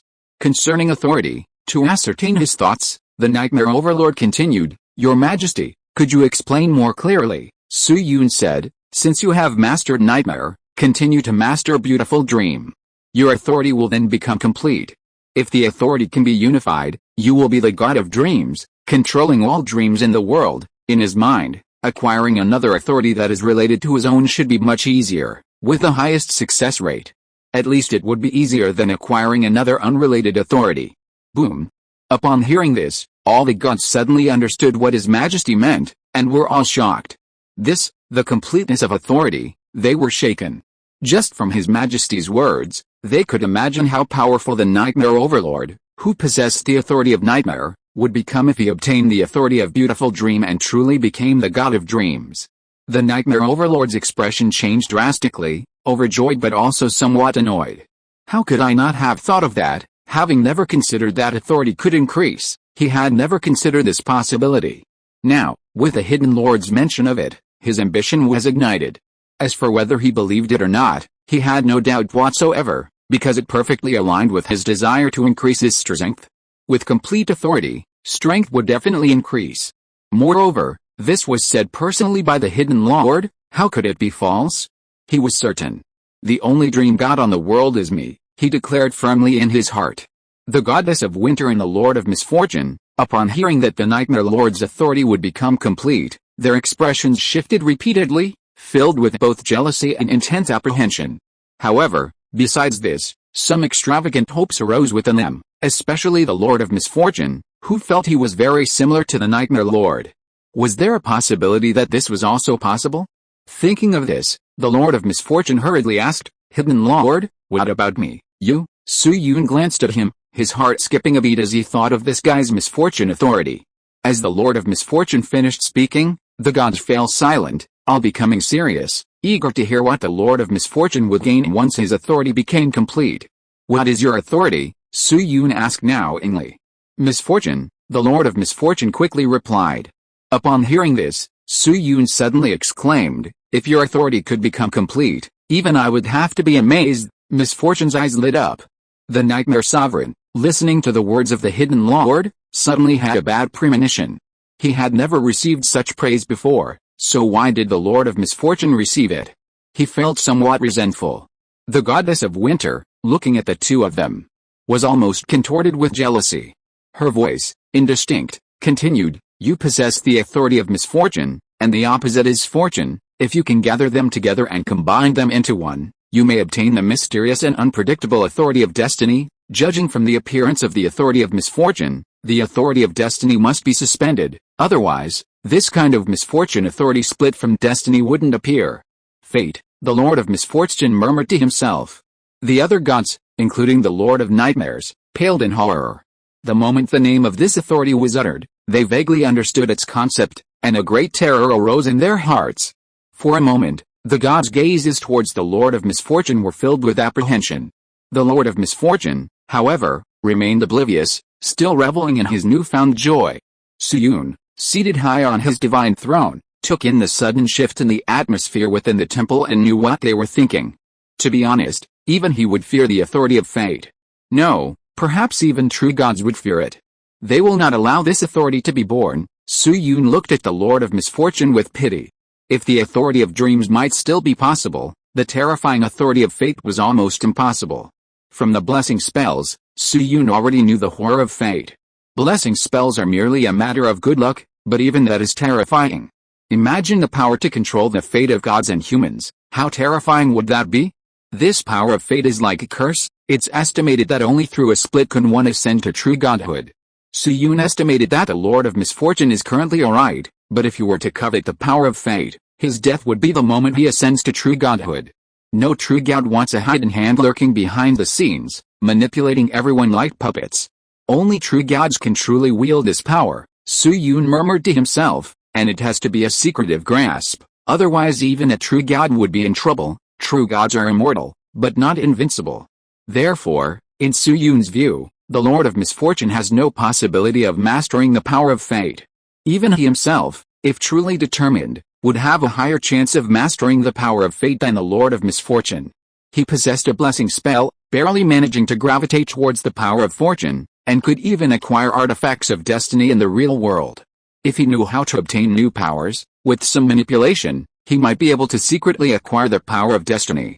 He might have a chance in the shadows, but the Lord of Misfortune was in the open. The other wanted to become a true god while simultaneously controlling the power of destiny. The probability of that Thinking about it, Su-Yun silently mourned the Lord of Misfortune's bleak future for a few seconds. However, he knew that the gods had no idea just how terrifying this power was, and hadn't even connected it to true gods. So, at this moment, they all looked at the Lord of Misfortune with envy and hatred. The Lord of Misfortune belatedly realized the awkward atmosphere, feeling the gazes directed at him, and couldn't help but snort coldly. HMPH, instantly, the gods fell silent, no longer daring to look at the Lord of Misfortune. The Lord of Misfortune smiled contentedly, then glanced triumphantly at the Goddess of Winter and the Lord of Nightmares. Ha ha ha, he laughed. The Goddess of Winter, looking at the two figures beside her and contemplating the immense power their powers would become when complete, was consumed by jealousy. Unable to contain herself any longer, she asked the Black Giant, "Your Majesty, my power is winter, can it also be complete?" Su-Yun glanced at the Goddess of Winter and replied, "Your power is the embodiment of the cold season's weather. In contrast, there are the weather changes of the seasons of revival, heat, and decay. If you can gather them all, you will be the goddess of the seasons, and the world's environmental changes will be under your control. This power of the Lord of the Seasons, to a certain extent, is incredibly powerful, but gathering the other three is exceptionally difficult." "It can be like that," the Goddess of Winter exclaimed. The other gods were also astonished. Reflecting on His Majesty's words, they realized it was indeed as His Majesty had said. They also understood that if the Goddess of Winter could truly obtain the other three powers, the world's weather could indeed be under her control. His Majesty's words were not empty boasts. If you are listening to this novel on a channel other than Fanfic World, it means it was downloaded and re-uploaded without effort. We warmly invite you to visit our channel, Fanfic World. There you will find the original version of this story and many other novels of various genres. We look forward to seeing you dive into a world of incredible novels. Chapter 387 Light and Darkness. As expected of the Hidden Lord, he knows so much: the authority of dreams, the authority of destiny, the authority of the seasons. We've never even considered these, although they had never seen these three powerful authorities before. Just hearing their descriptions told them how formidable they were. And the Hidden Lord, who could guide the three princes to create these three authorities, was definitely an incredibly powerful individual. For a moment, those who might have been somewhat dismissive of the Hidden Lord were filled with both shock and awe. The three Nightmare Sovereigns, after realizing what had happened, were also filled with awe. Originally, they thought this Hidden Lord was inferior to the one who had descended before, but after his guidance, they now felt their previous thoughts had been overturned. This Hidden Lord must be extremely powerful among the banquet members, the three level 9 gods exclaimed. Su-Yun, sitting at the head of the table, almost couldn't help but murmur as he listened to the various whispers below. It was just a few casual words of deception, yet they didn't suspect a thing. Su-Yun sighed.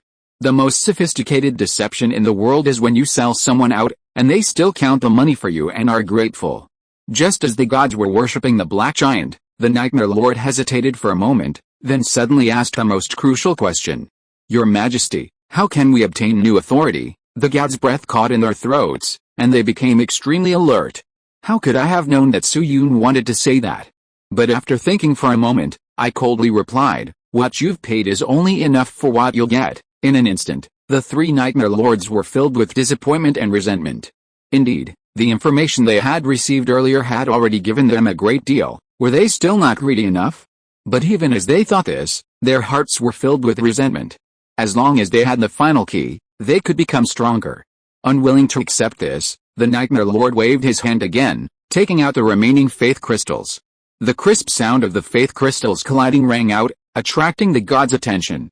A mountain of faith crystals, seemingly larger than before, appeared. However, unlike the previous ones, which were all level 9 faith crystals, this mountain was also filled with a large number of level 8 and level 7 crystals. The Nightmare Overlord waved his hand again, and all the faith crystals except for the level 9 ones suddenly shattered. In an instant, a large amount of faith power emerged, enveloping the entire temple in fluctuations of faith power. Su-Yun was somewhat puzzled, but then he understood why the Nightmare Overlord had done this. Before the faith power could spread, it suddenly began to shrink towards a single point. A large amount of faith power condensed together and finally began to crystallize. In the blink of an eye, level 9 faith crystals appeared and piled up again. Su-Yun was surprised, thinking, "It can be done like this. He scanned the area and found that there were more than 600 level 9 faith crystals there. These are all my faith crystals. The nightmare overlord hesitated. He knew it was impossible. How could these faith crystals be equivalent to the value of the information about the authority? But he still couldn't help but ask. Even if there was only a sliver of hope, he didn't want to give up. The nightmare overlord's words successfully brought the winter goddess and the lord of misfortune back to their senses, and they too sprang into action. The same action produced 2 more piles of faith crystals. The lord of misfortune had over 400, and the winter goddess had over 700, more than the nightmare overlord. The 3 level 9 gods looked at the black giant with anticipation and longing. Suyun's lips twitched slightly. Was it really necessary to go to such lengths, practically offering up faith crystals? Looking at these faith crystals, even Suyun suddenly felt a little embarrassed. He had already obtained so many from the White Wolf, plus the previous nearly 5,000 level 9 faith crystals. Suddenly, Suyun couldn't bear to refuse them, thinking he would grant their wish. As time passed, the nightmare overlord and the others, who had been somewhat desperate, suddenly felt overjoyed. An invisible mental fluctuation suddenly enveloped them, and then 2 words echoed in their minds: approval. They were first surprised by this method, then captivated by these 2 words. Approval. The 3 gods wondered to themselves. What does this mean? The Lord of Misfortune murmured. The voice, devoid of any distinguishing features, echoed faintly. You'll have to figure that out yourselves. What you've given is only enough to get this much, Suyun said, uttering words even he himself didn't believe. In his mind, perhaps the recognition of living beings was related to authority, or perhaps not, he himself wasn't sure. It was simply a matter of giving it away, and anyway, he wasn't the one being fooled. Thinking of this, he felt a little embarrassed. The 3 nightmare sovereigns, though confused, were still overjoyed. It didn't matter if they didn't understand now, this reminder gave them direction, and they would understand someday. Thank you for the information, Hidden Lord, the goddess of winter said happily. The nightmare sovereign and the lord of misfortune also thanked him repeatedly. While they were overjoyed, the other gods were puzzled. What did Hidden Lord say? They hadn't heard anything, but judging from the 3 princes' expressions, they had clearly received some information. For a moment, envy and jealousy were palpable. Suyun gave a faint hum, then, he used his mental power. A transparent, invisible energy surged forth, quickly enveloping nearly 5,000 crystals of faith, then carrying them over. Suyun stretched out his enormous hand, caught the crystals, and with a thought, sent them to his main body. This mental power technique, so different from divine power and seemingly unfamiliar, startled some of the gods. The 3 nightmare sovereigns watched with a pang of regret, but dared not say anything. The Lord of Misfortune spoke instead. Your Majesty, if this succeeds, you will surely be rewarded. The nightmare sovereigns and the goddess of winter nodded solemnly in agreement. They knew that these crystals of faith were definitely not worth much, and perhaps it was Your Majesty's pity that led to the higher praise. Even Your Majesty might not value the crystals, after all, they had so many. So what about Your Majesty? Perhaps, to Your Majesty, the crystals of faith were merely dispensable? If every member of the banquet were as generous as Your Majesty, the goddess of winter exclaimed admiringly. That's right, the 2 nightmare sovereigns beside him agreed enthusiastically. Suyun suddenly felt a little uneasy, thinking to himself, they're talking about me. How come I don't know how good I am? At the same time, he was somewhat interested in the reward mentioned by the Lord of Misfortune. If he knew the secret to increasing power, wouldn't he also have a chance? My opposite is darkness. Thank you Lulu for the 999 coin reward. Thank you G for the 588 coin reward. Thank you Black Cat in the Rain for the 500 coin reward. Thank you. Chapter 388 Back to modern times. After considering the possibilities for these 3, he couldn't help but think of his own future, even if it was just wishful thinking. After all, what if it actually worked? If it did, he could probably obtain the Dark Authority, and if the Light and Dark Authority could be fused. The Light and Dark Authority, individually, are both top-tier authorities. Perhaps they're not quite on par with Destiny, but not by much, enough to leave one powerless to resist. Haven't you seen how in various mythologies, even the god of light occupies a high position? As for darkness, it's the source of all evil, and those who possess it are all top-tier evil gods. Individually, they're already so strong, not to mention the power after possessing both authorities, just the possibility of them fusing. Hiss. Su-yoon was certain that if they could really achieve this, the power of that unknown authority would definitely not be lower than destiny, and might even be slightly superior. However, all of this depends on the efforts of these three. Su-yoon's gaze, hidden beneath the black mist, instantly filled with compassion. With a direction in mind, perhaps they could actually produce something. No matter what, they are 3 level 9 gods, not to be underestimated. Su-yoon smiled slightly. Good luck, working class, it all depends on you. The 3 nightmare overlords were still oblivious, praising his generosity and marveling at his magnanimity. After they had rested for a while, Su-yoon nodded slightly to them and said calmly, I'm leaving. The 3 nightmare overlords were stunned for a moment, then reacted and wanted to say something. Wait, as he spoke, Su-yoon's huge black body suddenly blurred and then turned into black mist and disappeared from the throne. The next second after he disappeared, a series of rumbling sounds rang out. The black giant chair began to shrink, the steps rapidly descended, and everything quickly returned to normal. Before long, everything returned to normal, as if the arrival of the banquet members was just an illusion. Watching His Highness disappear, both the 3 nightmare overlords and the other gods felt a sense of loss. Just like that, gone, such a being rarely seen, whether through questioning or simple conversation. Even the unintentional glimpses of information in their words are enough to benefit us. Who knew that they would leave so unexpectedly after such a short time? Sigh, if only we could have persuaded His Highness to stay, sighed the Lord of Misfortune. Yes, I still have so many questions to ask, the Winter Goddess said regretfully. You too, I'll be leaving now, the Nightmare Overlord suddenly said.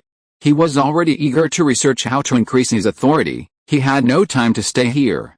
The Winter Goddess and the Lord of Misfortune were surprised for a moment, then instantly understood. Before they could say anything, the gray mist dissipated, and the Nightmare Overlord had already left. The Winter Goddess and the Lord of Misfortune exchanged a glance, then both vanished into gray mist. A fighting spirit rose within them. They wanted to devise a method to increase authority faster than the other two. Whoever succeeded first would have all the benefits of the gathering redistributed. Watching the 3 princes disappear without a word, the gods exchanged glances. Envy, jealousy, and resentment instantly welled up in their hearts. If only they could receive guidance from the hidden Lord. Each god felt a pang of disappointment. Divine stone space. After withdrawing his consciousness, Su-yoon looked at the small mountain of faith crystals beside him, his mood brightening. Over 4,800 level 9 faith crystals, this trip has been incredibly profitable, even overnight riches couldn't describe it. So many faith crystals would last him a long time, even ordinary level 9 gods would no longer be a threat. He was confident he could leap 2 levels. I just wonder what the strength of a level 9 god who has comprehended authority is. Su-yoon suddenly frowned. Lacking a reference point, even with so many faith crystals, he still felt uncertain. Besides them, there are also true gods. A sense of unease flashed through Su-yoon's mind. Unlike those who had comprehended the rules in the prophecy, the information he received all indicated the power of true gods.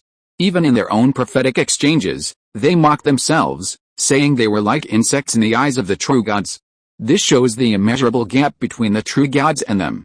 Naturally, needless to say, even with a large amount of faith crystals, Su-yoon would definitely not be their match. I still can't be careless or arrogant. One day, the true gods will come knocking. He was absolutely certain of this. Sooner or later, at the latest, he would be unable to escape when he ascended to the status of a true god. Su-yoon pondered, perhaps I can go to the modern world to advance, like before. After a long while, he shook his head. He felt it wouldn't be that simple. Unlike before, this time it would likely involve the rules of authority, and the reality might not be as rosy as he imagined. Forget it, I'll just take it one step at a time. However, the immense pressure from the true gods still made him consider advancing quickly. Just like what he heard at the banquet, who could guarantee that those true gods wouldn't preemptively take advantage of the situation? With a sword hanging over his head, he was still a lamb to the slaughter. All of this made him uneasy. Take care of the tribe's affairs first, then attend the divine banquet after 7 days, and then return to the modern world. After setting his goal, Su-yoon suddenly thought of the items he bought in the modern world, wondering if the delivery had arrived yet. Thinking this, he activated the small black sphere, and a black vortex appeared, quickly engulfing his divine body. In the real world, a black vortex suddenly appeared in a pitch-black room, and then a figure emerged from it. Su-yoon had just returned to his room when the light around him surged, about to burst forth. Fortunately, he had a sudden thought and controlled the spread of the white light, confining it to his surroundings. Otherwise, there would probably be news reports the next day. For example, shocking. A certain neighborhood suddenly bursts into intense light. Thinking this, Soo-yoon's divine body suddenly moved, rushing towards the location of the bed. The next second, he merged with his physical body sitting by the bed. The two merged, a tremendous change was taking place. Soo-yoon opened his eyes, feeling an unprecedentedly immense divine power radiating from his divine body to his physical body. As divine power flowed, his physical body began to undergo visible changes. The most striking was Soo-yoon's facial features. His face, which was originally just somewhat handsome, began to subtly adjust under this immense energy. If his face were rated on a scale of 100, it would have been an 80, but now it had noticeably increased to 81, 83, 90. Chapter 389 Change of Appearance. A few minutes later, feeling his transformed body, Soo-yoon suddenly got up and walked towards the bathroom. He turned on the bathroom light and looked in the mirror. Then, he paused slightly. In the mirror appeared a handsome young man with near-perfect features. His obsidian-like eyes, when looking at him quietly, conveyed an indescribable charm, as if you were being needed by him. Soo-yoon realized that this evolution was truly the result of several advancements. The change was enormous. Just his appearance alone possessed an extraordinary quality. If before he was an 80, with some movie stars looking better than him, now he was a 90, approaching the highest level a human could achieve, surpassing those stars by a large margin. Going any higher would be almost beyond human reach, because humans can't be perfect, there will always be some flaws. I guess after advancing to level 9, I'll be outside the realm of normal people, right? Soo-yoon thought with a slightly strange expression, simultaneously falling into a happy dilemma. Sigh, being too perfect is a troublesome thing. Shaking his head, Soo-yoon temporarily ignored the problem, went back to his bedroom, grabbed a white baseball cap, casually put it on, and went out. Walking down the corridor, Soo-yoon headed towards the elevator, occasionally encountering passers-by. He lowered his white cap to try and avoid attracting attention. Reaching the elevator, Soo-yoon pressed the button and waited silently. At the same time, he took out his phone from his pocket and opened Taobao to search for the package information. Besides the tribute rice arriving, haven't the silkworm eggs arrived yet? Soo-yoon frowned as he looked at the package on his phone screen, which was still in another nearby city. It was already past 5 in the morning, and judging from the time, the goods probably wouldn't arrive until the morning. Just as he was frowning, the elevator doors in front of him opened. Soo-yoon quickly put his phone back in his pants, lowered his white cap, and stepped into the elevator. Out of the corner of his eye, he noticed that there were already 2 people in the elevator. Besides a burly man with a beard and a tall, strong build resembling a fitness instructor, there was also a beautiful young woman. They were both fiddling with their phones. When Soo-yoon entered with his head down, they were only briefly attracted by his unique aura. Due to the angle, they couldn't see his face and didn't pay him any attention. The elevator was completely silent, and soon it reached the first floor. The doors opened, and Soo-yoon prepared to step out first. Just then, the 2 of them looked up, and Soo-yoon's profile flashed before their eyes. They froze instantly. Holy crap! Both the burly man and the young woman felt that the young man was incredibly handsome. However, since it was only a fleeting moment, Soo-yoon had already exited the elevator, leaving them only with his back to them, so they didn't see him clearly and began to wonder if they were seeing things. The girl, holding her phone, stared at Soo-yoon's retreating figure and exclaimed in a daze, a godlike face. The burly man was taken aback, glanced at the girl, and then realized he wasn't seeing things. The boy was indeed very handsome. Seeing the elevator doors about to close, the 2 quickly stepped out and instinctively quickened their pace to catch up. Driven by curiosity and a yearning for beauty, they both wanted to get a good look at the boy's full appearance. Was it just a profile, or was he truly an exaggeratedly handsome man? Soo-yoon didn't pay attention to the people following him. He quickly strode to the entrance of the residential complex. Because it was early, the area outside the complex was quite empty, almost deserted.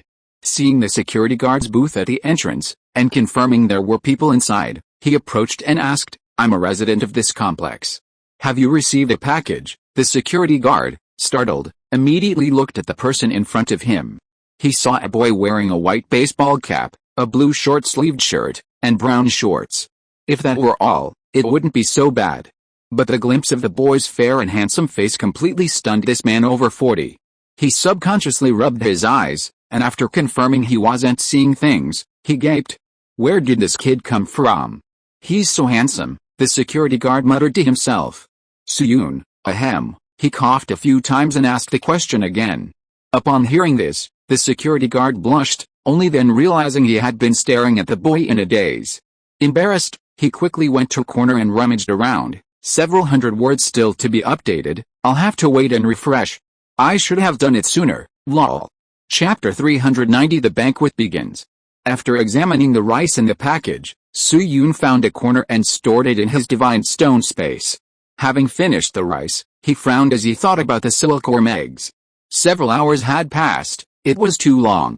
Scanning the address on his phone, Suyun decided it was best to go in person. While the package was still in transit, he changed the address on his phone and selected self-pickup. Suyun found a secluded corner, then used an invisibility spell, disappearing in a flash. A dozen minutes later, he emerged from the courier service point with a box containing the silkworm eggs. Not long after he left, gasps of surprise erupted behind him. People picking up their packages, as well as the deliveryman at the counter, were all stunned by the boy's appearance. Suyun ignored them, found the corner, and activated the small black sphere. A black vortex appeared, quickly engulfing him. Inside the bedroom, the black vortex spun, and Suyun reappeared in the room. After searching for information on silkworm rearing and rice cultivation on his phone, he thought for a moment, forget it, I'll leave my physical body in the modern world. Suyun sat down, and the next second, his divine body burst out of his physical body. Then, the black vortex reappeared, directly engulfing his divine body. In the divine stone space, Suyun appeared with a bag of rice and silkworm eggs. As soon as he returned, he sent a message to the old priest, instructing him to hold a sacrifice. At the same time, he himself used his divine power to baptize the rice. Before long, as the sacrifice was held, the atmosphere of the entire tribe suddenly became heated. When it came to an end, at the old priest's kneeling prayer, the divine stone suddenly emitted a burst of intense white light. A transparent plastic box containing silkworm eggs in a small, brightly colored bag about the size of a head appeared before the old priest. This is, looking at the divine gifts before them, the old priest and tens of thousands of tribesmen all stared wide-eyed, filled with curiosity. Just as they were thinking this, the old priest kneeling before the sacred stone suddenly froze. A flood of memories rushed into his mind, filled with the precautions and uses of these two things. Silkworms, silken clothes. The image of snow-white clothing in his mind made the old priest subconsciously glance at his own animal hide garment, exclaiming incredulously, insects can make beautiful clothes. Besides that, the white staple food called rice also amazed him. They're all good things, all good things. The old priest's beard trembled, his old face blooming like a flower. Kneeling not far behind him, the burly chieftain raised an eyebrow as he listened to the old priest's mutterings. Just then, the sacred stone suddenly emitted another burst of light. More than 100 trees were lifted by the white light and placed on the prepared open ground. These trees are divinely bestowed plants, the tribesmen exclaimed in astonishment. Not long after the sacrificial ceremony, the chieftain's booming voice demanded of the old priest, "What did the gods bestow?" "Do you know?" "I can't say, you'll find out when the time comes," the old priest replied with a smile. The chieftain glared at the old priest, feeling somewhat displeased. Even after the old priest had walked away, directing the tribesmen to move the trees from a distance, he remained brooding. In the divine stone space, after delivering the items, Suyun waited silently. Time flowed by, and soon the seventh day, agreed upon by the members of the divine banquet, arrived. Suyun opened his eyes, glancing at the divine artifact in his hand that had suddenly emitted a pale orange light, guessing that the banquet was about to begin. However, he didn't go in immediately, but instead surveyed the tribe. In these 7 days, besides the divinely bestowed mulberry trees being planted, the tribute rice had also been planted under the old priest's direction.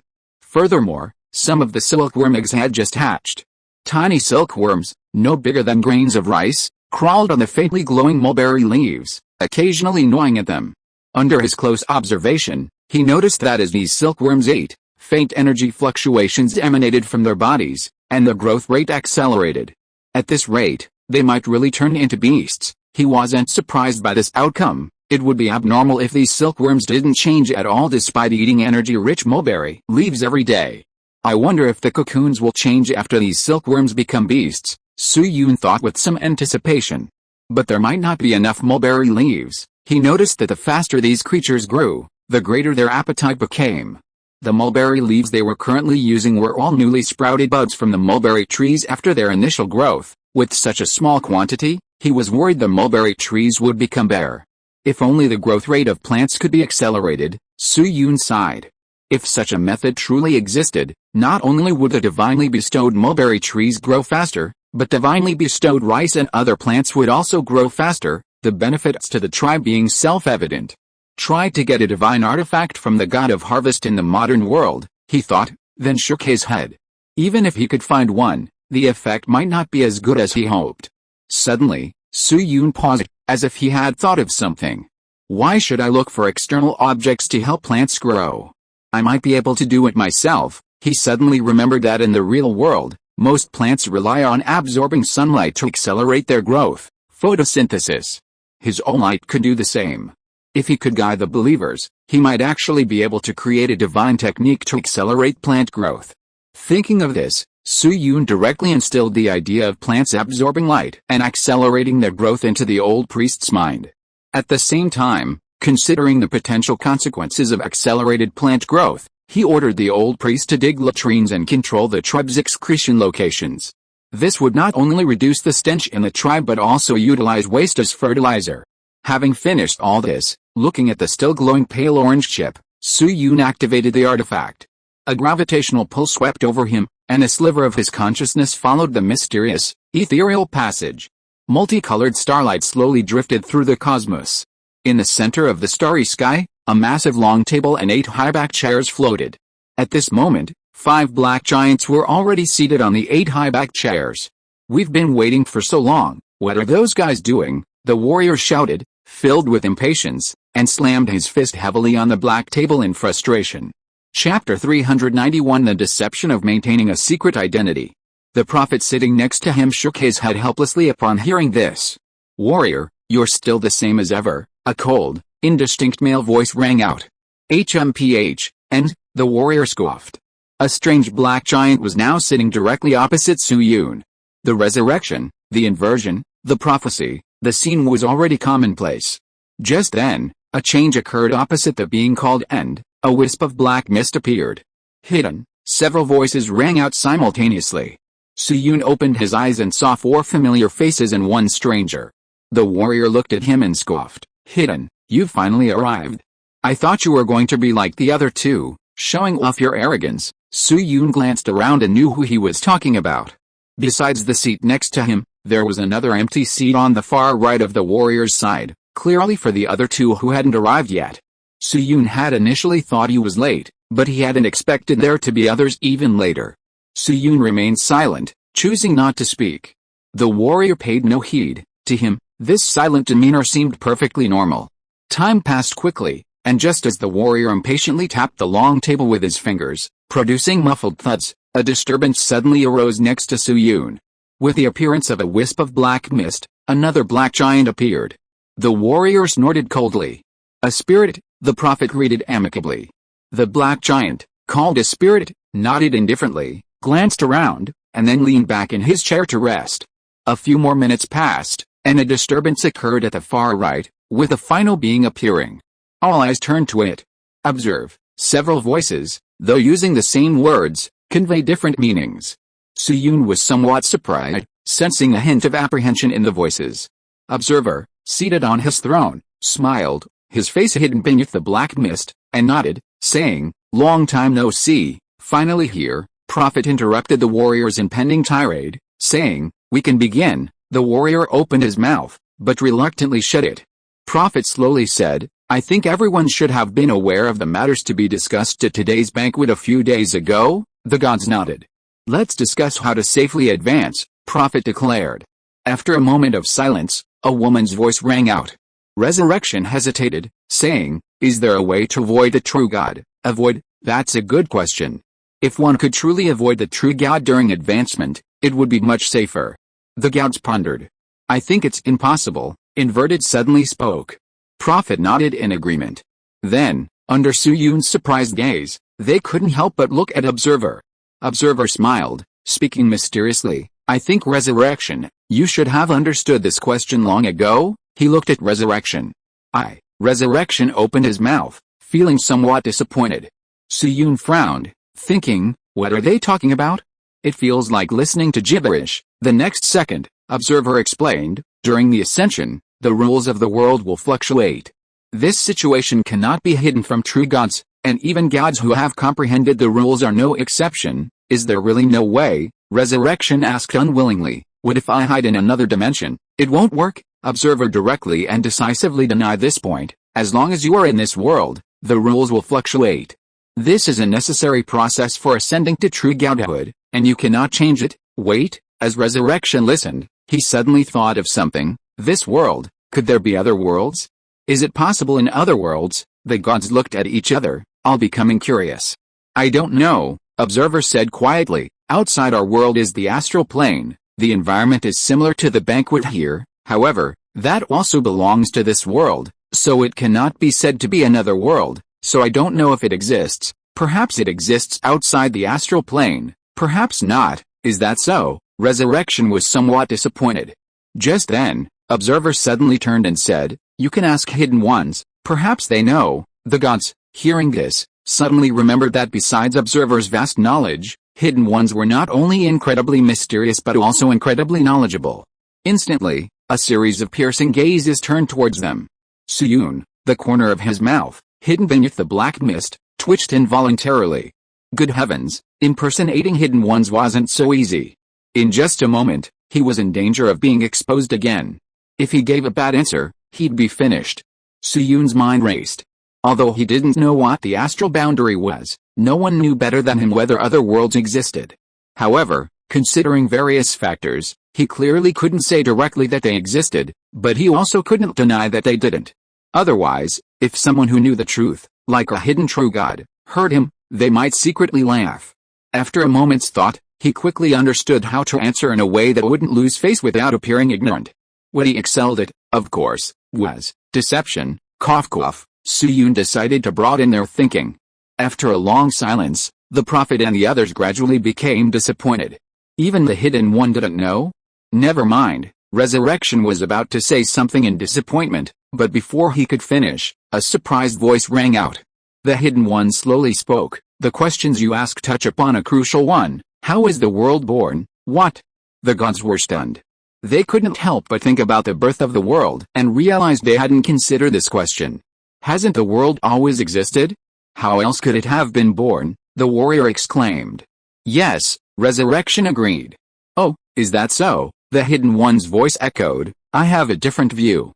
There are two possibilities for the world's birth. Two. The Prophet and the others were stunned, listening quietly to the Hidden One's explanation. The first one, have you ever considered that the world was created by a great being? Created by a great being, Resurrection exclaimed in surprise. The Prophet and the others weren't much better off, following the Hidden One's words and falling into reverie. Chapter 392 Discussion. The idea of a world created by a god was something they had never considered, or rather, dared not consider. How could a world be created by a god? If such a world truly existed, how powerful would it be? Even the seven beings, including the observers, were shaken. Despite their disbelief, after secretly proposing this hypothesis, they seriously considered whether it was possible. The result was terrifying. If a god were powerful enough, it might indeed be possible. In an instant, they began to doubt the very existence of the world, and the more they imagined it, the more their hearts trembled. Suyun knew their thoughts and continued, assuming such a being truly exists, does that being still exist? If it exists, then all worlds were created by it. Could there be another world created by it? What is its attitude towards us, the gods within our worlds? The creation of the world not only opened their minds, but also instilled a sense of fear in them. If that being truly exists, what would their attitude be?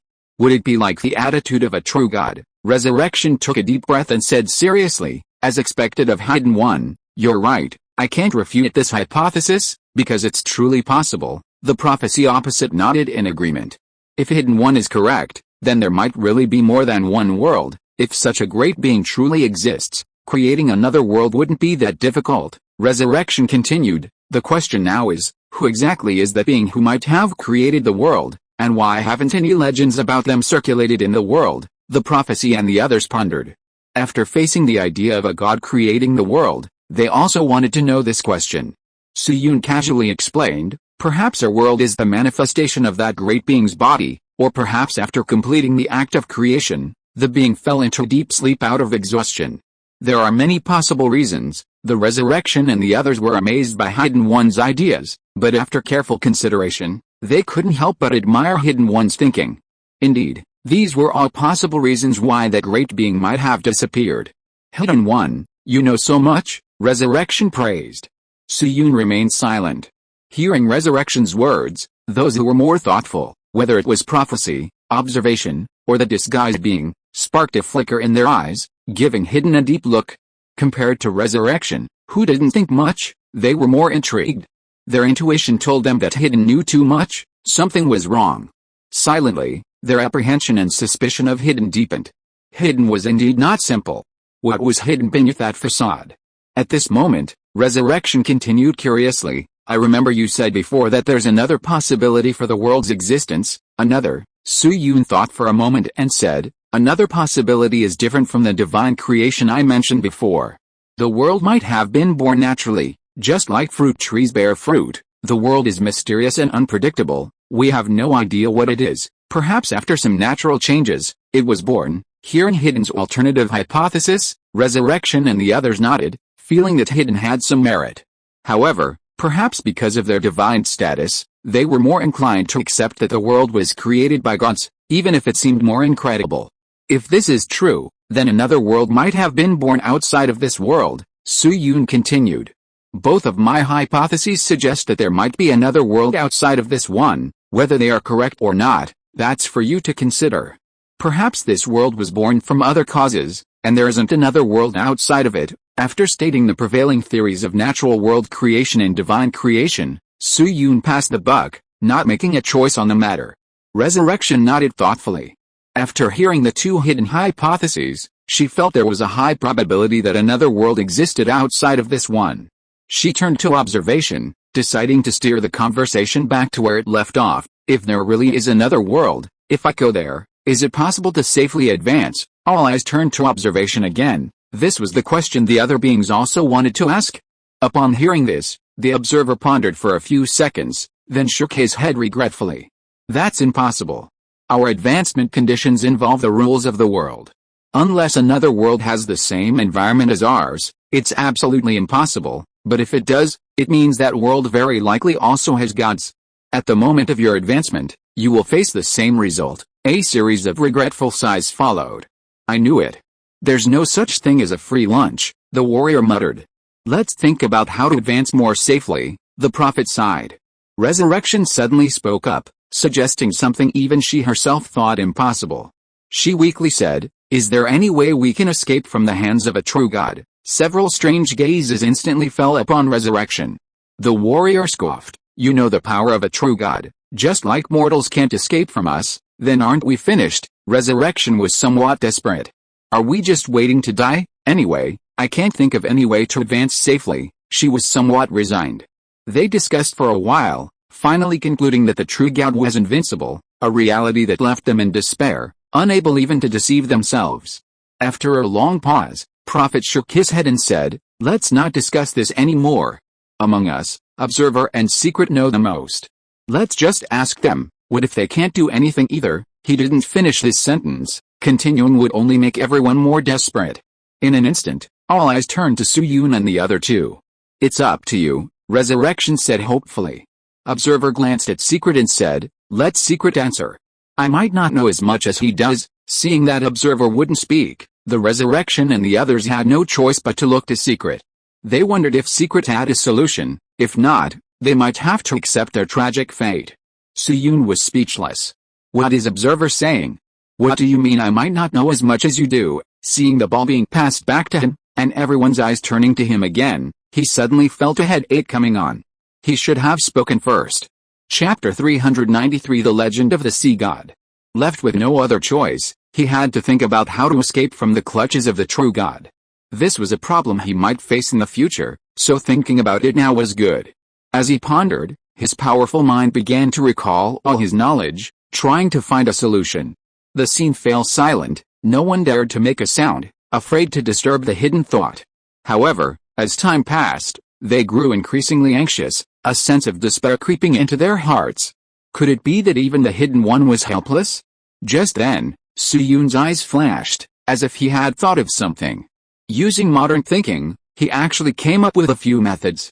Moreover, these methods would be very helpful for his advancement. After thinking for a moment, he said, "Only the true God can deal with the true God." Upon hearing this, the other beings frowned.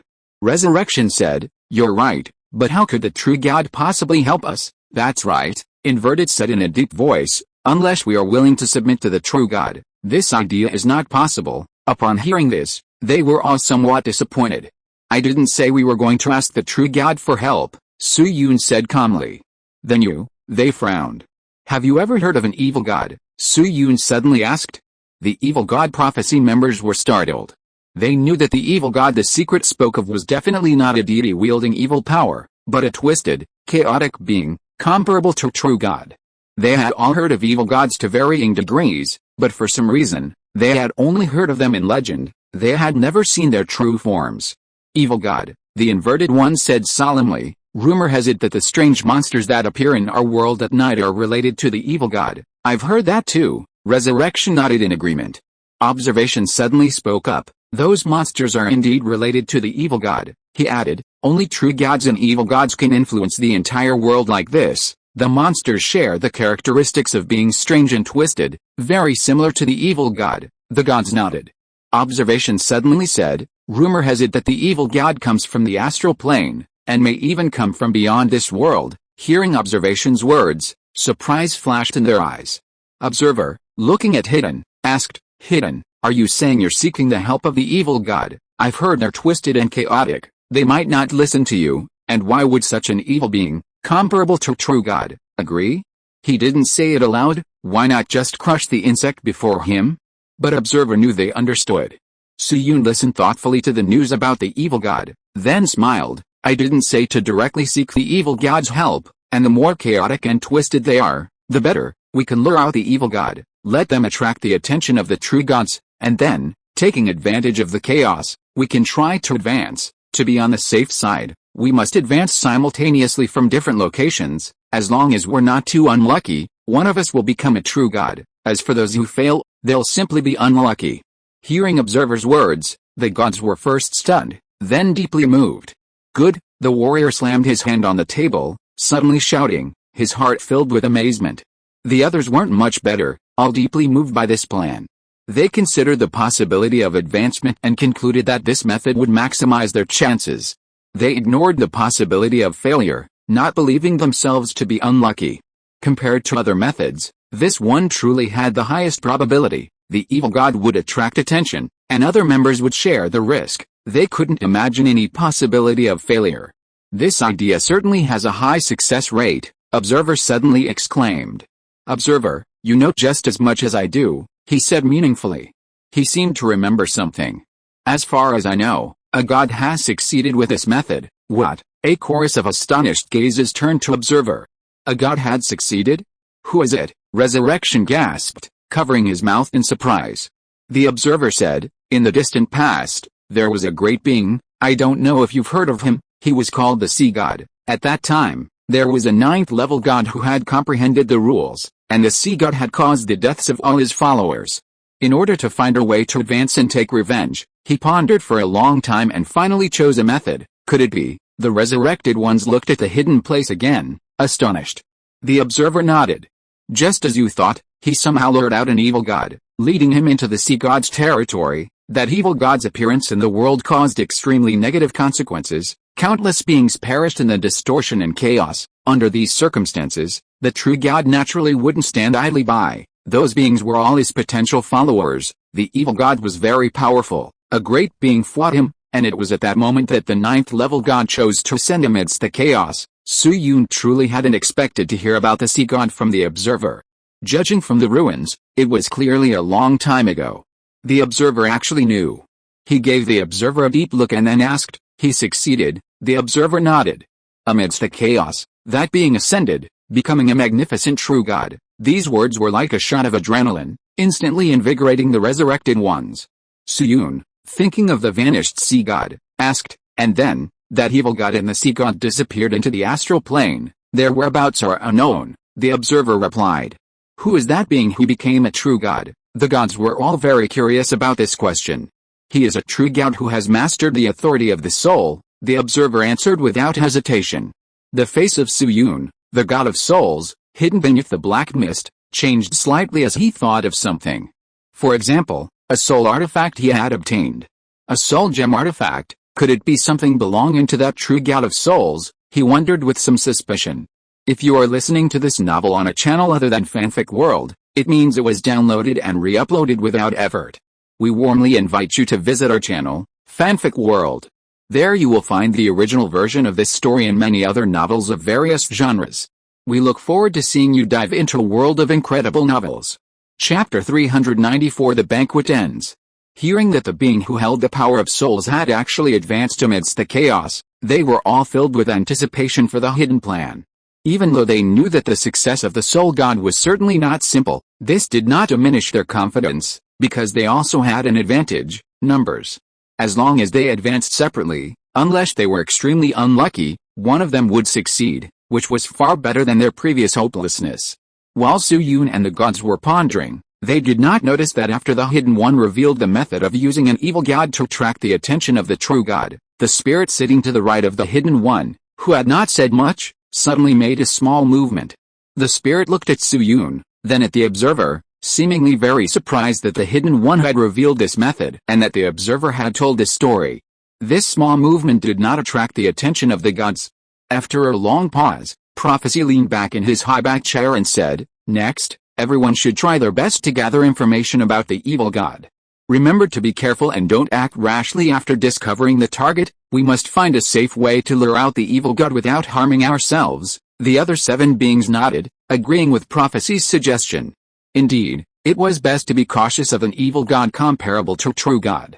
After this topic temporarily came to a close, the one among the 8 beings, Reversal, suddenly thought of something and asked, "How much do you know about authority?" A look of surprise flashed in Suyun's eyes. He really hadn't expected anyone among the members to ask this question. But this was good too, perhaps he could also get some information. Authority. The other gods were surprised for a moment, then Observer smiled slightly and spoke first. "That depends on what aspect you're asking about. Most information about authority is hidden by the true god." "I don't know much." Reversal asked a question that every god wanted to ask. Can a god control one authority besides another? The gods were startled and couldn't help but look at him. This was a question that all the gods were very concerned about. Then, Observer revealed a surprising fact. "It's possible." "Then how?" Inverted's breathing quickened slightly, showing his nervousness. Unfortunately, under his gaze, Observer shook his head. "Inverted, don't even think about it. What you want to know, I happen to know. As far as I know, apart from a true god, no god can wield a second authority." "Why?" Inverted was unwilling to accept this. "Our divine bodies cannot accommodate a second divine authority. Only a vast being like a true god can achieve such multiple authorities," Observer explained. Suyun's heart sank upon hearing this. The last glimmer of hope he had was shattered by Observer's words. Dark authority, could it really only be obtained after becoming a true god? Inverted was still unwilling to accept this. "Is there really no way? Then how do you obtain another authority? Do you know how?" He still held on to a sliver of hope, thinking that if he knew the method to obtain authority, perhaps he could do it, perhaps he could be an exception. The Observer seemed to sense the inverted mindset and shook his head again. "Unfortunately," he said, "unless you have another divine body, our divine bodies cannot accommodate a second divine authority. The method you seek to know, I do not know either. This has always been a secret of the true gods. I am not a true god, I only know a little more, and I cannot answer your question." Upon hearing this, not only did the inverted look regretful, but sighs of regret also rang out beside him. The warrior muttered under his breath, "After all that talk, it's all nonsense." The prophet beside him overheard this and gave the warrior a helpless look. Hearing the Observer's words, Suyun suddenly perked up, realizing something. Unless one had another divine body, it was possible to accommodate a second divine authority. Hearing this, he couldn't help but think of his own physical body. He wondered if he could be considered a second divine body. If he could. Suyun felt a surge of excitement. It's worth noting that, aside from divine authority, the physical body's other characteristics are quite similar to a divine body. It might not be impossible. As he pondered this, he suddenly heard the inverted's unwilling words. Your Excellency, do you have a way? Do you know anything about the secrets of authority? Could you perhaps reveal a little? As soon as he finished speaking, gazes involuntarily turned towards him. Suyun's lips twitched. He thought, pretending to be hidden is really difficult, another fatal question. How should he answer? If he said he didn't know, would people think he was inferior to the observer, and that it would be beneath his dignity? After hesitating for a few seconds, Suyun slowly spoke, regarding information about authority, I don't know more than the observer. Instantly, the gaze is turned to disappointment. Even your Excellency doesn't know, he thought with dismay. A smile appeared in the observer's eyes. The situation was as he expected. However, the next second, a voice that surprised him rang out. However, I know some information, whether true or false, that might be helpful to you. As for its truthfulness, you'll have to judge for yourself. In Suyun's mind, the most likely way to obtain authority in this other world, besides the incredible method of seizing the divine body of a god, was through the thoughts of living beings. After all, apart from the true gods whose backgrounds are unknown, ordinary gods are extremely dependent on living beings. From birth to acquiring divine arts, and even the power of faith, everything is provided by living beings. Perhaps the acquisition of power would involve living beings, but if it's fake, so be it. Didn't I say beforehand that I didn't know if it was true or not? If I believed the news and then found out I'd been deceived, it wouldn't be my fault. I could perfectly shift the blame. What does a piece of news whose truth is unknown have to do with my secrets? Amidst the god's astonished expressions, Suyun calmly said, the acquisition of power may be related to the living beings in the world. His words had barely fallen when the gods reacted in various ways. Those like inverted and resurrected were overjoyed, while a few had their pupils shrink.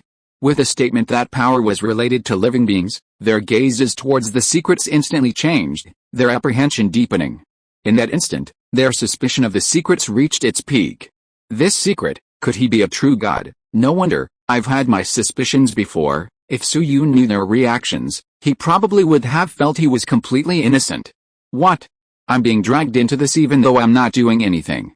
I just answered a few questions. What did I do? At the same time, Suyun sensed the strange atmosphere and was secretly alarmed.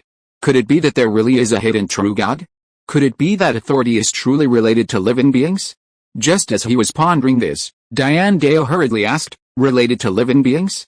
Could you elaborate? Suyun frowned and shook his head. Diane Deo didn't give up.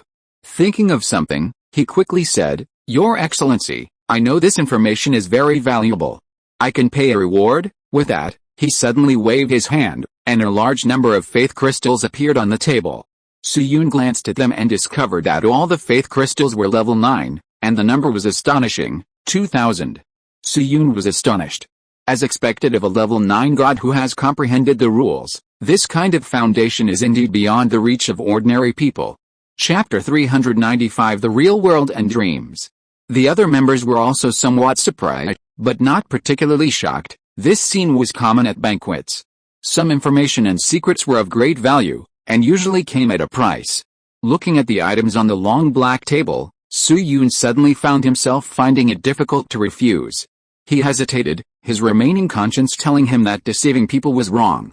But before he could think further, seeing the hidden lord's silent demeanor, Diane Deo, thinking it wasn't enough, took out another 1,000 faith crystals without a word. Suyun only saw this scene, and felt his remaining conscience suddenly fall to the ground with a thud, rolling a few times. Who am I? I am the god of light. What does the hidden lord's words have to do with me? I don't know if it's true or false, but if it's false, then it has nothing to do with the hidden lord. Thinking this, Suyun's face, hidden in the black mist, couldn't help but reveal a kind smile. He nodded slightly. Then, a wave of mental fluctuation emanated from Suyun, and a voice rang in Diane Deo's mind. The authority might be related to the thoughts of living beings. As for whether it's true or not, you'll have to figure it out yourself. Reversed understood, his heart leaping with joy. He confidently declared, Don't worry, Lord Hidden, this information is enough. Even if it's false, I won't blame you, it's just a few faith crystals. Even if it's fake, it doesn't matter." Hearing Revered's assurance, Su-Yoon nodded, thinking, "That's good." After hearing the information he wanted, Revered waved his hand and put the faith crystals into a silver ring, then presented the ring to Su-Yoon. Su-Yoon didn't stand on ceremony. After taking the ring, he immediately sent the 3,000 faith crystals he'd gotten for free to the divine stone space in the blink of an eye. Watching the transaction between Hidden and Revered, the other beings felt a little itchy with curiosity. What exactly did they say? However, they weren't as obsessed with the new authority as Revered. Considering that the observer had spoken in dialect, they hesitated for a moment and didn't trade faith crystals for information like Revered had. Let's wait and see. If Revered succeeds, they decided in their hearts. After their transaction was completed, the prophet asked, "Anything else to discuss?" They exchanged glances and shook their heads. "Let's leave it at that for this banquet. If anyone has any news about the evil god, remember to remind us at the banquet," the prophet said slowly. "All right, okay," the warrior shouted first after responding, "Let's go." With that, his enormous figure vanished from the throne. Resurrection nodded to them and then disappeared. Observation gave a deep look at the hidden realm before disappearing. Soon, with varying emotions, all the gods disappeared one by one from the banquet's thrones. Finally, Su-Yoon glanced at the empty starry sky and also vanished. The 8 thrones were completely empty, and the starry sky returned to its desolate state, divine stone space. After returning here, Su-Yoon pondered, "Things are almost finished, I can go back to the modern world now." After thinking this, he checked the divine stone space to see the situation. Over 23 million, only half left to advance. Should I wait a bit longer? Su-Yoon suddenly hesitated. He was somewhat unsure about playing God, feeling that if he wasn't strong enough, the performance would feel incongruous. Even with this large amount of faith crystals, he still felt uncertain. After a while, perhaps due to perfectionism, Su-Yoon decided to wait, since it wouldn't be long anyway. After making his decision, he murmured, "I'll wait in the modern world, time will pass much faster there." In short, he was impatient. A black vortex appeared, quickly engulfing his divine body. 637 bedroom. Brilliant sunlight streamed in from the balcony, filtering through the curtains and bringing a hazy morning light to the dark bedroom.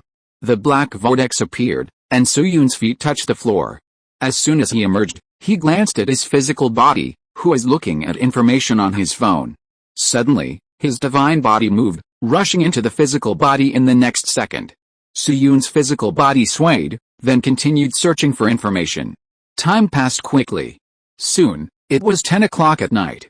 In the dark bedroom, Su-Yoon sat on the bed, checking his divine essence. After a while, he murmured, "Over 38 million, barely acceptable, should be about right tomorrow." If the gods of the other world knew about the speed at which his faith reds were growing, they'd probably strangle him in anger. Come to think of it, it was all thanks to those 2 suns still shining. Otherwise, the faith reds wouldn't have increased so quickly. Su-Yoon got up in the dark bedroom, walked barefoot to the balcony, and then swiftly pulled back the curtains. The moment he opened them, the bright moonlight streamed in. He casually opened the glass doors completely, and the night breeze blew in, causing the curtains to flutter gently. Enjoying the cool night breeze, Su-Yoon surveyed the neighborhood, which was gradually quieting down as people fell asleep.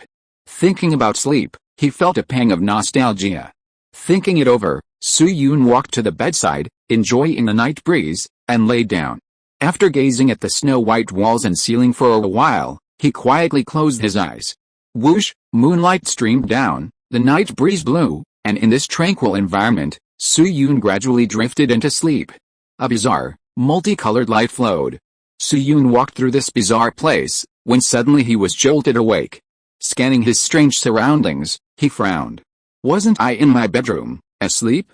How did I end up here? Just as he thought this, he suddenly realized something and exclaimed in surprise, "I'm dreaming." No wonder he was so startled. Since becoming a god, he had never dreamed. Yes, not even a single dream. And he knew it wasn't that he forgot upon waking, but that he simply hadn't dreamed at all. Gods don't dream. Then now, looking at his surroundings again, he was absolutely certain he was dreaming. Strange, he was amazed. At the same time, he found this waking state quite novel. However, he wasn't too surprised. Ordinary mortals have moments of lucidity during their dreams, It would be abnormal for a god like himself not to wake up. Moreover, unlike ordinary people's dreams, his current environment, though bizarre and fantastical, was incredibly clear. If ordinary people's dreams were blurry, his were ultra-clear. Just as he was pondering this, his surroundings suddenly changed, transporting him to a strange location. Pitch black and desolate, with occasional flashes of light amidst the deathly silence. Suyun was somewhat surprised. He recognized where he was. Space. He glanced at a blue planet beneath his feet and the distant sun, utterly astonished. Thank you for the 1,888 coin reward. Thank you for the 1,000 coin reward. Thank you for the 400 coin reward. Thank you for the daily rewards, without missing a single day. Thank you, you surprised me. Thank you everyone for your continued support. Chapter 396 The Dream of Annihilation. Suyun found himself standing in space. Why am I having this dream? He glanced at the blue planet beneath his feet, his mind filled with questions. After an unknown amount of time, gazing at the dark, desolate starry sky, he suddenly realized something, his expression changing slightly. He abruptly turned his head, his gaze fixed on a certain direction. Besides planets, the solar system contained numerous drifting meteorites. With his superhuman vision, comparable to a telescope, a yellow meteorite nearly 100 kilometers in size suddenly changed direction and was hurtling towards him. How is this possible? Suyun's first reaction was astonishment. He sensed something was wrong. In his perception, the meteorite shouldn't be heading this way. How could it suddenly change direction? The meteorite's speed seemed to be gradually increasing, its target directly aimed at Earth beneath Suyun's feet. His expression changed. From his estimation, this yellow meteorite, nearly 100 kilometers in size, was roughly the size of several cities. Leaving aside its bizarre acceleration, its sheer size alone would cause a mass extinction if it were to hit Earth. Remember, over 60 million years ago, during the Cretaceous period, the asteroid that wiped out the dinosaurs was only about 10 kilometers in size. This asteroid, in terms of volume alone, is nearly 10 times that of the dinosaur-destroying one. With current human technology, intercepting such a massive asteroid is simply impossible. If nothing unexpected happens, this enormous asteroid will directly destroy the ecosystem upon impact, causing the extinction of most species. Why is this happening? How could such a large asteroid possibly be coming? Just as he was wondering, watching the asteroid about to strike Earth, suddenly, the scene before him began to change. In an instant, the previously dark and desolate space transformed into a vibrant environment filled with birdsong and fragrant flowers. Suyun glanced at the distant green forest, then looked down at the bustling city with its towering skyscrapers below, and suddenly looked up. In the atmosphere, a colossal meteorite, its surface ablaze with intense heat, hurtled towards Earth at breakneck speed. Just before its impact, Suyun had spotted several nuclear bombs detonating from the meteorite while it was still in the outer atmosphere. Clearly, people weren't inactive, they were attempting to save themselves. However, the outcome was predictable. Aside from a negligible fragment being destroyed, the meteorite's trajectory remained unchanged, continuing its trajectory towards Earth. A dazzling red light descended from the sky, and Suyun could already see the panicked expressions on people's faces below, filled with screams of despair and cries of prayer. Unfortunately, reality wouldn't change based on their words. The enormous yellow meteorite, the size of several cities, was still heading straight for the city. With a deafening roar from the sky, the meteorite, carrying immense heat, crashed at an oblique angle, predictably, onto the outskirts of the city. A deafening boom echoed in the air. The meteorite's impact site was ravaged by layers of soil, like ocean waves, and a sea of dust shot into the sky, reaching tens of thousands of meters high. The instantaneous explosion and the terrifying shockwave were like billions of Hiroshima atomic bombs exploding, causing a cataclysmic event. The earth trembled, and a monstrous heat wave erupted at the meteorite's impact point. The powerful shockwave, carrying intense heat, destroyed everything in its path. As the heat wave swept across, trees collapsed rapidly amidst flying soil, and the shockwave reached the city. Skyscrapers, like bubbles, were swallowed up by the shockwave, and the city's inhabitants were cruelly and mercilessly engulfed amidst the shaking, screams, and desperate escape. Boom, boom, boom. The fiery shockwave swept across at incredible speed, and in the blink of an eye, a city spanning tens of kilometers vanished, leaving tens of millions of people dead without a trace. The shockwave continued to sweep, its range constantly expanding. Soon it reached the distant forest, where towering trees and various ferocious beasts, as fragile as paper, were all swallowed up. In a short time, an area spanning over 1,000 miles was wiped out. Suyun surveyed the awe-inspiring scene below, his expression deeply moved. Meanwhile, the calamity caused by the meteorite impact wasn't limited to this. Amidst the intense tremors, the earth undulated, and terrifying earthquakes affected the surrounding area. Affected by the earthquakes, volcanoes erupted across a vast area, powerful tsunamis surged into the sky, and giant waves hundreds of meters high swept through cities. Suyun knew the impact wouldn't stop there. With a meteorite's impact, dust blotted out the sun, plunging the world into darkness. Plants would lose photosynthesis and die one by one.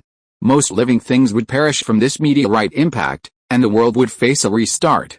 This cataclysmic disaster filled Suyun with doubt. Leaving aside the strange meteorite, where was he now? Why hadn't he stopped this world-ending catastrophe? Just as he was thinking this, Suyun suddenly noticed a blur before his eyes, and the scene began to change. The next second, he immediately sensed that something was wrong. Something was wrong with him. His hands were crossed and his feet were bound to an object. Simultaneously, a sharp pain shot through his hands and feet, as if pierced by something sharp. From a god's eye view, one would see a being fixed to a white, holy cross. His outstretched hands and clasped feet were nailed to it. Suddenly, a searing pain shot through his chest. Drops of shimmering, golden divine blood flowed from his wounds, spreading down the cross. The intense pain made Suyun's brow furrow slightly. Then, cries of panic and furious roars echoed. "No, you've lied to us." The roars were deafening. Then, a strange voice rang out. "Ha ha ha!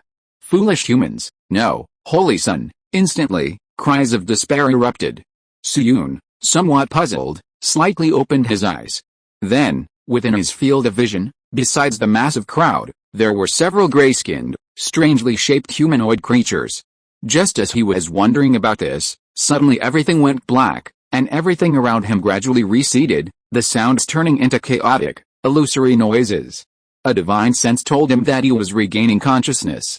Chapter 397 Dreams and Speculations of World Destruction. What exactly happened with those humanoid creatures? The alien, filled with doubt, completely snapped out of his dream. In the bedroom, a night breeze blew, causing the curtains to flutter.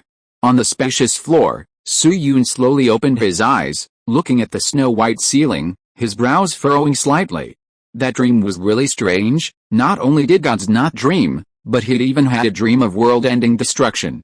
Could it be a premonition, something that will happen in the future? Suyun quickly realized this. Although it seemed unbelievable, given his divine nature, it wasn't entirely impossible. Suyun had roughly deduced the cause of this dream. Besides his divine nature, it might also be influenced by his physical body. Thinking of premonitions, he thought of mortal dreams. Mortals sometimes have such miraculous experiences. Some people dream, wake up, and experience certain events, only to suddenly wake up again, finding the events somewhat familiar, as if they'd experienced them somewhere before. Upon closer reflection, they realize it was indeed a scene they'd witnessed in a dream. This miraculous phenomenon is called a premonition by superstitious people, and memory distortion by scientists. Of course, it's worth mentioning that precognitive dreams don't seem to be rare. In fact, they're quite common, and many people have experienced them to some extent. Shaking his head, Suyun stopped thinking about precognitive dreams and instead recalled his experience in one. If what happened in that dream was truly a prophecy, then it meant that a cataclysmic disaster would indeed occur in the future. Those humanoid creatures, Suyun murmured. Recalling that strange meteorite, he had reason to suspect that they were the culprits behind that disaster. He began to think about how to deal with this. After a while, he shook his head. Forget it, I won't think about it anymore. Since it's going to happen, I'll just let nature take its course. Glancing at the still dark night outside the balcony, Suyun checked the time on his phone. 3:39 a.m. He'd slept from 10 p.m. until now. After experiencing that dream, Suyun had no desire to sleep any longer. A flash of light appeared on his body, and his divine form detached from his physical body. After a brief exchange of glances with his physical form, a black vortex appeared, engulfing his divine form. He decided to go to the other world for a while. There was still a new divine technique that needed to be created. divine stone space. Suyun emerged from the black vortex and then focused his attention on the tribe. The time difference, in the short time spent in the real world, nearly 10 days had passed in the other world. After these days, all the silkworm eggs given to the old priest had hatched. The silkworms, originally the size of grains of rice, had grown considerably, almost reaching adulthood. The old priest placed them in a wooden frame, filled with a large quantity of tender mulberry leaves. A rough count revealed several hundred silkworms, crawling about on the leaves, their white bodies seemingly gleaming. They looked so tempting, one could imagine them coated in starch and fried, enough to make the neighbor's children cry with envy. Of course, besides the vast majority of white silkworms, there were also dozens. These were very special silkworms, multicolored and with shimmering bodies, quite beautiful. Looking at these technologically mutated silkworms, Suyun's lips twitched. Besides the silkworms, the planted tribute rice had also sprouted tender shoots. Furthermore, the memory of plant photosynthesis that he had previously passed on to the old priest had not disappointed. He had already spread the knowledge. In addition to these, the tribe had seen frequent additions of smaller tribes during this period, leading to a population surge to nearly 20,000. Several large tribes had also come to visit, and Suyun had spotted several envoys from unfamiliar large tribes. However, because the tribe was still developing, these envoys from the large tribes were somewhat disappointed upon arriving at this legendary tribe with a 7th-level god. The Yanhuang tribe did not meet their expectations. Not only were there fewer people than their own, but they also lacked staple food. If it weren't for the magical manna, they would have doubted whether the people of the Yanhuang tribe would starve to death. The tribe's architecture also did not meet their expectations. It seems necessary to renovate the tribe in the future. Listening to the envoy's evaluations, Suyun thought to himself. After observing the changes in the tribe, Suyun began to train his divine power. Time passed quickly, and 3 days soon went by.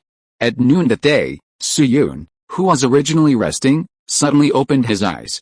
He sensed an anomaly in his divine space, a strange fluctuation emanating from it. Success! In surprise, Suyun quickly channeled his consciousness into his divine space. Looking at the newly added transparent character, he thought, sure enough, with scientific evidence, divine magic has been born without any surprise. The next moment, he controlled his divine space and connected to the new character in the blink of an eye. The originally transparent character instantly turned purplish-black. Suyun opened his eyes, glanced at the newly sprouted rice outside, and felt the urge to test it out. Outside, in a newly cultivated field, several tribesmen were bending over and tending to the seedlings. Sigh, I wonder when these little things will grow up, a brown-skinned, burly man in his 30s said as he bent over. It should be a long time, right? A woman in her 20s standing nearby hesitated before speaking. The burly man, Wang Shi, sighed, I can't wait any longer. Those envoys are so annoying. Yes, the woman named Zhao He nodded. Although the envoys had well and tried to talk in secluded corners, how could they not hear their conversation with so many tribesmen present? They were talking about how their tribe had some highly yielding foods that the Yanhuang tribe didn't have, which was surprising. Perhaps because their tribe had a 7th-level god, the outsiders spoke of the Yanhuang tribe with constant disdain, their words filled with pride. They seemed to be a cut above the rest, which pleased and delighted them. Their supposedly discreet discussion was overheard by the Yanhuang tribesmen, leaving each of them quite displeased. They had their own staple food, and they had explained to those people that the rice seedlings had only just been planted, but those people acted as if they hadn't heard, continuing to indulge in their own desires. 4 tribesmen near the two shook their heads, gazing anxiously at the rice seedlings. Just as they were feeling distressed and wishing the rice would grow quickly, a sudden change occurred. A golden light spread from afar, directly covering the area. They stared in disbelief as the entire tribe was enveloped in golden light, as if filled with sunlight. Chapter 398 The Magic of Plant Growth. A dense golden light enveloped everything, as if the entire Yanhuang tribe was draped in a golden robe. The envoys who had come to observe were astonished, not quite understanding what was happening. The Yanhuang people, however, quickly recovered after a moment of shock. The appearance of light in the tribe was clearly the work of a great god. God, the old priest stared at the golden light, his eyes filled with doubt. Suddenly, a series of exclamations came from afar, startling him. He turned to look in that direction. Wang Shi and the others, who were tending to the seedlings in the field, suddenly noticed something and stared at the field in disbelief. Under the golden light, the tiny rice seedlings in the soil were actually swaying slightly. As they swayed, absorbing the golden light, they gradually grew taller, as if injected with hormones, or as if forced to grow faster. In just a short while, they had grown to half a meter tall. Pale green ears of rice emerged, covered with the grains of millet. Then the millet grains quickly plumped up, their color rapidly changing from pale green to yellow. Soon, the ears of rice on each stalk were laden with the ripe grains. In a short time, the rice had completed the stage from seedling to maturity. Especially noteworthy was the translucent surface of these rice plants, as if emitting a soft glow. The entire field was filled with rice plants that resembled works of art, making the sight even more breathtaking. Standing in the field, Wang Shi and his companions, witnessing all this up close, were instantly dumbfounded, their hearts filled with astonishment. Not only them, but other tribesmen who happened to see this from afar, as well as the envoys visiting the Yanhuang tribe, were also speechless, exclaiming that it was a miracle. "This is absolutely a miracle," murmured one of the envoys from another tribe. "Yes, I think so too," a man beside him said blankly. They couldn't think of any other reason besides a miracle for these plants to grow so quickly. Moreover, some people standing near the mulberry trees suddenly exclaimed in unison. The mulberry trees, which had originally had sparse leaves, were also beginning to change under the golden light.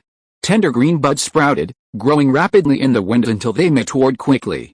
Stone, watching this miraculous phenomenon, murmured to himself, "The priest was right, light really can make plants grow." The others beside him, including Spear, were stunned for a moment, then remembered that the priest had indeed recently disseminated knowledge about light and plants, and now it had actually happened. They had been somewhat skeptical, but now, seeing this, they realized the priest was right. These plants were indeed growing rapidly because of the light of the gods. God, in an instant, devout voices rang out. Looking at the plant's unreasonable growth, Su Yun in the divine stone space smiled with satisfaction. The effect is good. After praising it, he suddenly noticed something, his expression turning slightly surprised. He scanned the seemingly normal land, his eyes widening in astonishment. The plants aren't absorbing water or nutrients from the soil during their growth. He had initially thought that as these plants grew so forcefully, the water and soil in the field would change, becoming barren. So, beforehand, he had considered having his tribesmen dig latrines so that the excrement could be used as fertilizer to replenish the soil. But, what did he see? The plants just grew taller without absorbing any water, the soil remained completely unchanged. In other words, the plant growth technique he had just created was perfect and flawless. No, it also consumes divine power, Su Yun pondered. Could it be that this is the special effect of this divine technique? Thinking this, he decided to bestow the plant growth technique upon someone and see the effect. Moreover, his purpose in researching this divine technique wasn't to use it daily to help his followers grow plants, it was to enable them to be self-reliant. After thinking it through, Su Yun had an idea and temporarily bestowed the divine technique upon the old priest. Outside, the old priest, who had been walking through the fields, observing the plants with a look of amazement, suddenly froze. "Priest, what's wrong?" a burly man beside him asked. "God has bestowed a new divine technique upon me," the old priest said blankly.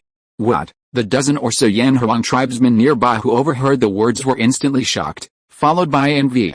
Another new divine spell. The gods truly favor priests, they thought sourly. Several envoys from nearby foreign tribes, who also overheard their conversation, were momentarily stunned. Among the crowd, Shi Tao, who was watching the spectacle, couldn't help but ask curiously, "Priest, what divine spell has the gods bestowed upon you?" "Yes, what is it?" The Yanhuang tribesmen around him all looked on with curiosity. "I'll try it," the old priest said. He didn't know what the gods had bestowed upon him, so he wanted to test its effects. Soon, he arrived at the edge of the forest, ready to test the divine spell. Besides him, there were several hundred Yanhuang tribesmen and dozens of foreign envoys watching nearby, all eager to see the new divine spell bestowed by the god of light. The old priest didn't hesitate. With a thought, he activated the characters within his body and immediately pointed at a tree.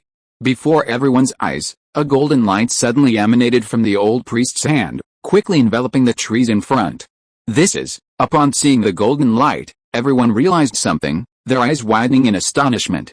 Sure enough, the next second, after the golden light enveloped the 5 large trees, they underwent a transformation. New buds sprouted from the branches, and even the trees themselves seemed to grow larger.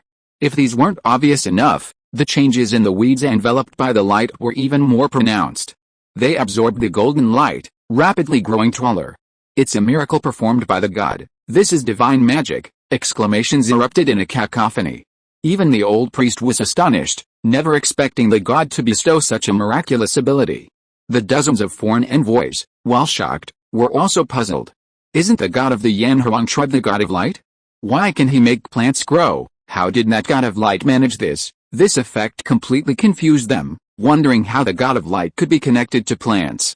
At the same time, they also realized how terrifying the Yanhuang tribe, possessing this divine art, truly was. A woman in her 30s, dressed in hemp clothing and adorned with various bone ornaments, murmured absent-mindedly, "With this divine art, the food the Yanhuang tribe will have in the future." Hiss, gasps of astonishment filled the air. They had already envisioned the Yanhuang tribe expanding at an incredibly rapid pace.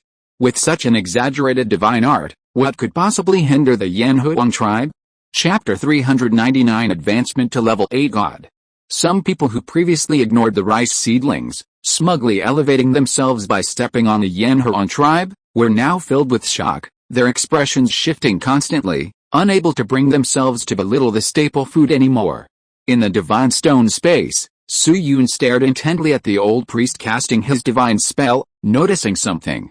Just as I thought, under his careful observation with his spiritual power, he discovered changes in the land where the plants were forcibly growing. Not only was the moisture decreasing, but the nutrients in the soil were also disappearing.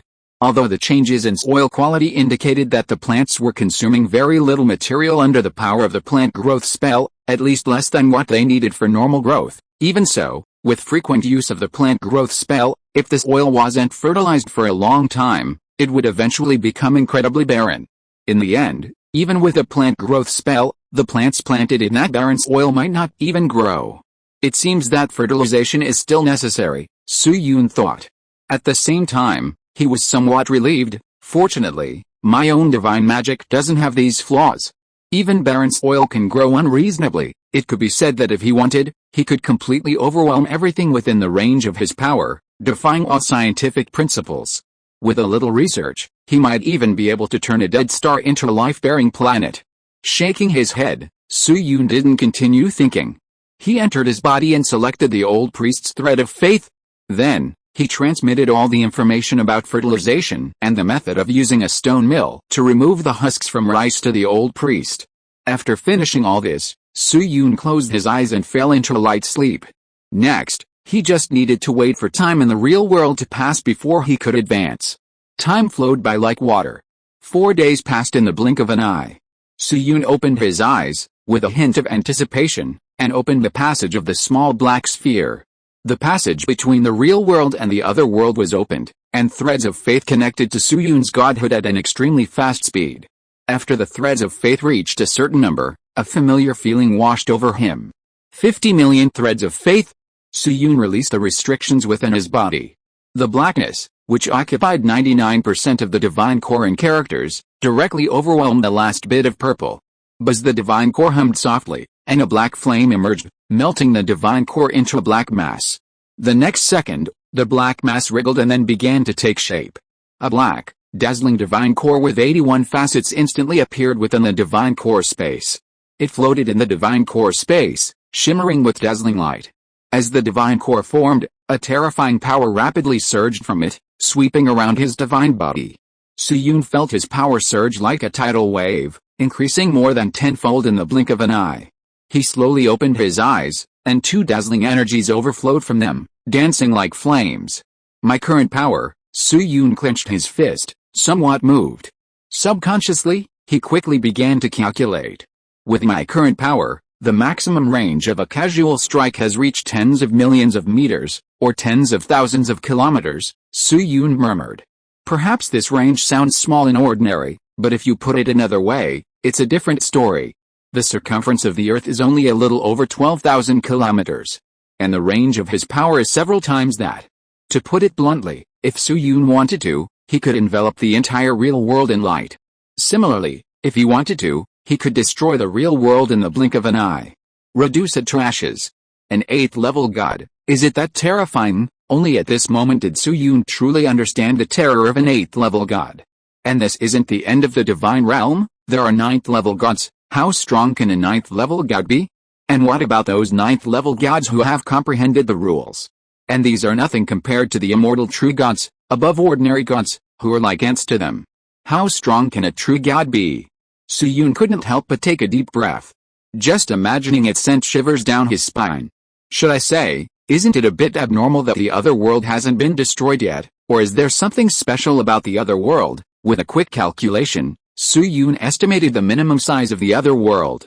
Leaving aside true gods, to withstand the power of a 9th level god, the other world would need to be at least nearly 100 times the size of real worlds. And that doesn't even include the astral planes he'd heard about. If you include the astral planes, who knows how big this world is? I guess only true gods and 9th level gods know how big this world is. As he finished thinking this, a sense of insignificance washed over Su-Yun. Without comparison, one doesn't know how small one is. The more one compares, the weaker one appears. The confidence he had just gained vanished instantly. The other world was far too dangerous. It was better to continue to live a life of hiding. Only by becoming a true god would he have the capital to be reckless. Because then, even if he courted death, with the immortality of a true god, everything would seem like a drizzle. No wonder true gods are so high and mighty, viewing everything as ants. Considering such terrifying power and the ability to be immortal, it all makes perfect sense. Su-Yun suddenly felt a surge of longing for the true god realm. Unfortunately, there's still the hurdle of advancement. Facing a true god, Su-Yun frowned. It seems I'll have to be incredibly prepared for the advancement. After thinking about this, Su-Yun focused his attention back on the advancement. He checked his body. Beneath the pitch-black divine core, a dazzling white wisp appeared, strikingly conspicuous in the darkness. Su-Yun calculated. To advance from level 8 to level 9, the faith threads required are a staggering 500 million. Looking at this number, he frowned slightly. From 50 million to 500 million. Such a large quantity? The real world only has nearly 7 billion people. Gathering enough for advancement at this rate would be difficult.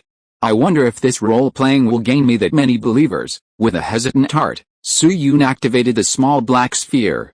A black vortex appeared, engulfing his divine body, the real world. In the bedroom, a black vortex appeared. Su-Yun, radiating light, glanced at the physical body and then rushed into it. Instantly, the two bodies merged. A massive surge of energy erupted from the divine body and poured into the physical body in the blink of an eye. Chapter 400. A little gray. Outside on the balcony, the soft morning light streamed in. Su-Yun sat on the bed, and under the influence of that energy, his physical body began a new round of evolution. Some previously disharmonious features were undergoing subtle adjustments. His overall appearance changed, seemingly without any major alterations, but upon closer inspection, one would notice that these subtle changes had made his already extraordinary features even more handsome. If he was originally a 90, then his score had now increased further 91, 93, 94. As time passed, Su-Yun felt his physical body complete its transformation and opened his eyes. Instinctively, he stood up and walked towards the bathroom. Looking at his reflection in the white mirror, Su-Yun was stunned. This appearance, he murmured. The young man in the mirror had extremely handsome features, almost without a single flaw. If his appearance was only close to the limits of humanity before, he was now certain that it had surpassed them. Just looking at it, Su-Yun felt his gaze was glued to it, unwilling to look away. Moreover, this appearance seemed to possess a strange power, a kind of abnormal attraction born from approaching perfection. As Su-Yun looked at it, he suddenly felt troubled. This is already troublesome enough. If it continues to evolve, ugh. He didn't dare to think about it anymore. If it continued to evolve, what kind of trouble would it cause if he walked down the street? Celebrities would be nothing compared to him. He would be a born star. Moreover, that attraction was a bit strange. Scientifically speaking, his appearance was gradually emitting a mem, an information virus. As long as someone saw it, no, with the supernatural power of this appearance, perhaps other creatures wouldn't be able to escape the mem virus's invasion. It was like a special ability naturally born from the evolution of the physical body to a perfect state. Fortunately, this feeling is still a bit weak now, and it won't cause such a big impact for the time being. Su-yoon suddenly breathed a sigh of relief. Approaching perfection is ultimately just approaching perfection. Unless it truly becomes perfect, this meme-like information virus won't have much effect. It's like a character missing a piece, it can't function. After worrying about his appearance for a while, Su-yoon temporarily put aside his worries and turned to thinking about the role-playing issue. His first thought was of the two suns. It's time to remove them, Su-yoon murmured. Then, a thought struck him. Cairo, Egypt. Due to the time difference, it was nighttime in Egypt, but because of the sun overhead, Egypt was like a land that never sleeps, and everyone's daily routines were somewhat disrupted. At this moment, many Egyptians habitually ignored the sun outside and were soundly asleep indoors. Of course, some people weren't sleeping and were staying up all night. Just then, the strange change outside directly attracted their attention. Out of curiosity, many people opened their windows and looked up at the sky. In their vision, the golden-orange sun, which had been shining brightly, suddenly flickered and changed its light before completely collapsing. The immense energy, dissipating with the sun, created a massive shockwave that spread like a golden firework in the sky, leaving onlookers in awe.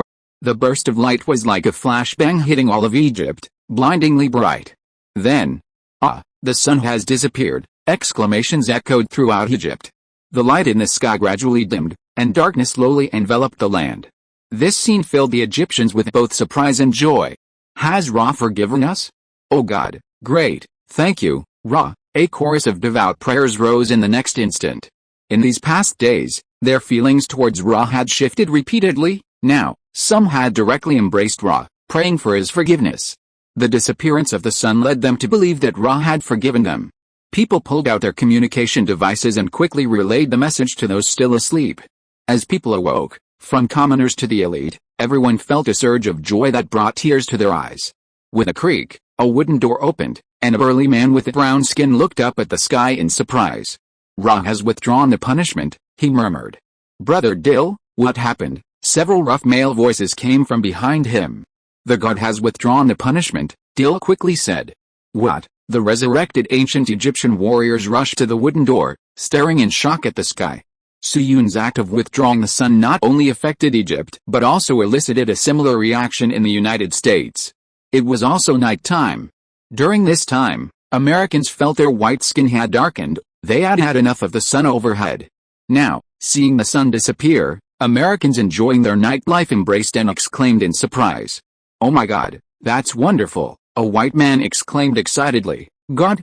Ra, my skin is finally free from this awful sunlight. Yes. Beyond the cheers in Egypt and the United States, people from other countries also noticed this and were astonished.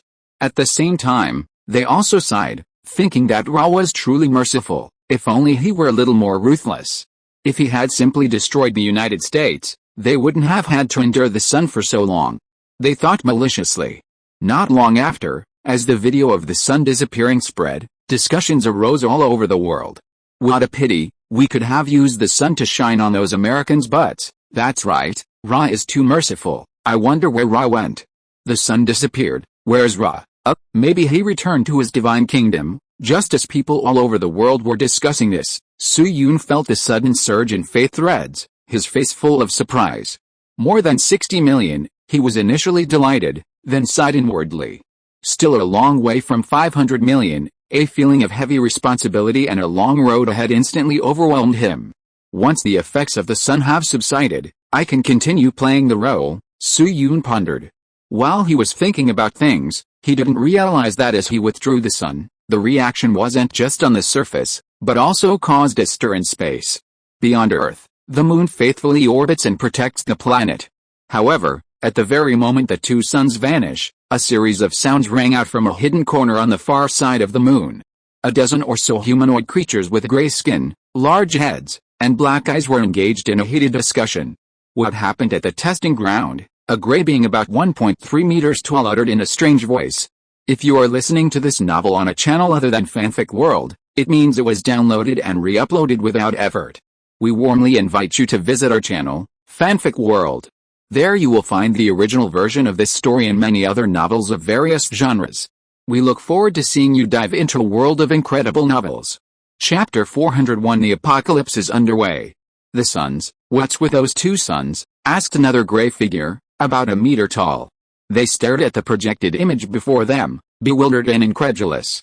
These little gray beings, sent here by their superiors to monitor Earth, couldn't understand what was happening on Earth. Earth, as a testing ground, should have been under their control, but recent events seemed to indicate they were losing control. The changes on the testing ground were incomprehensible to them. After gathering information about the testing ground through technology, they discovered that many mythical events seemed to have occurred there recently, human myths appearing in reality. At first, when they collected the information, they thought it was equipment malfunction or the auxiliary system collecting incorrect information, and didn't take it seriously. It wasn't until they were on the moon and could see two strange suns that they were jolted awake. Something was wrong. They certainly didn't believe that myths were appearing in reality. Even in their superior civilization, myths hadn't disappeared, but they were merely a form of spiritual solace. Their superior civilization had researched for a long time, and repeated experiments proved that the powerful creatures of their imagination did not exist. Now, this strange situation. Could it be that outsiders have interfered? One of the Greys suggested. Possibly, this view was agreed upon by the other Greys. Looking at the collected data, and thinking about it, they all suddenly realized something.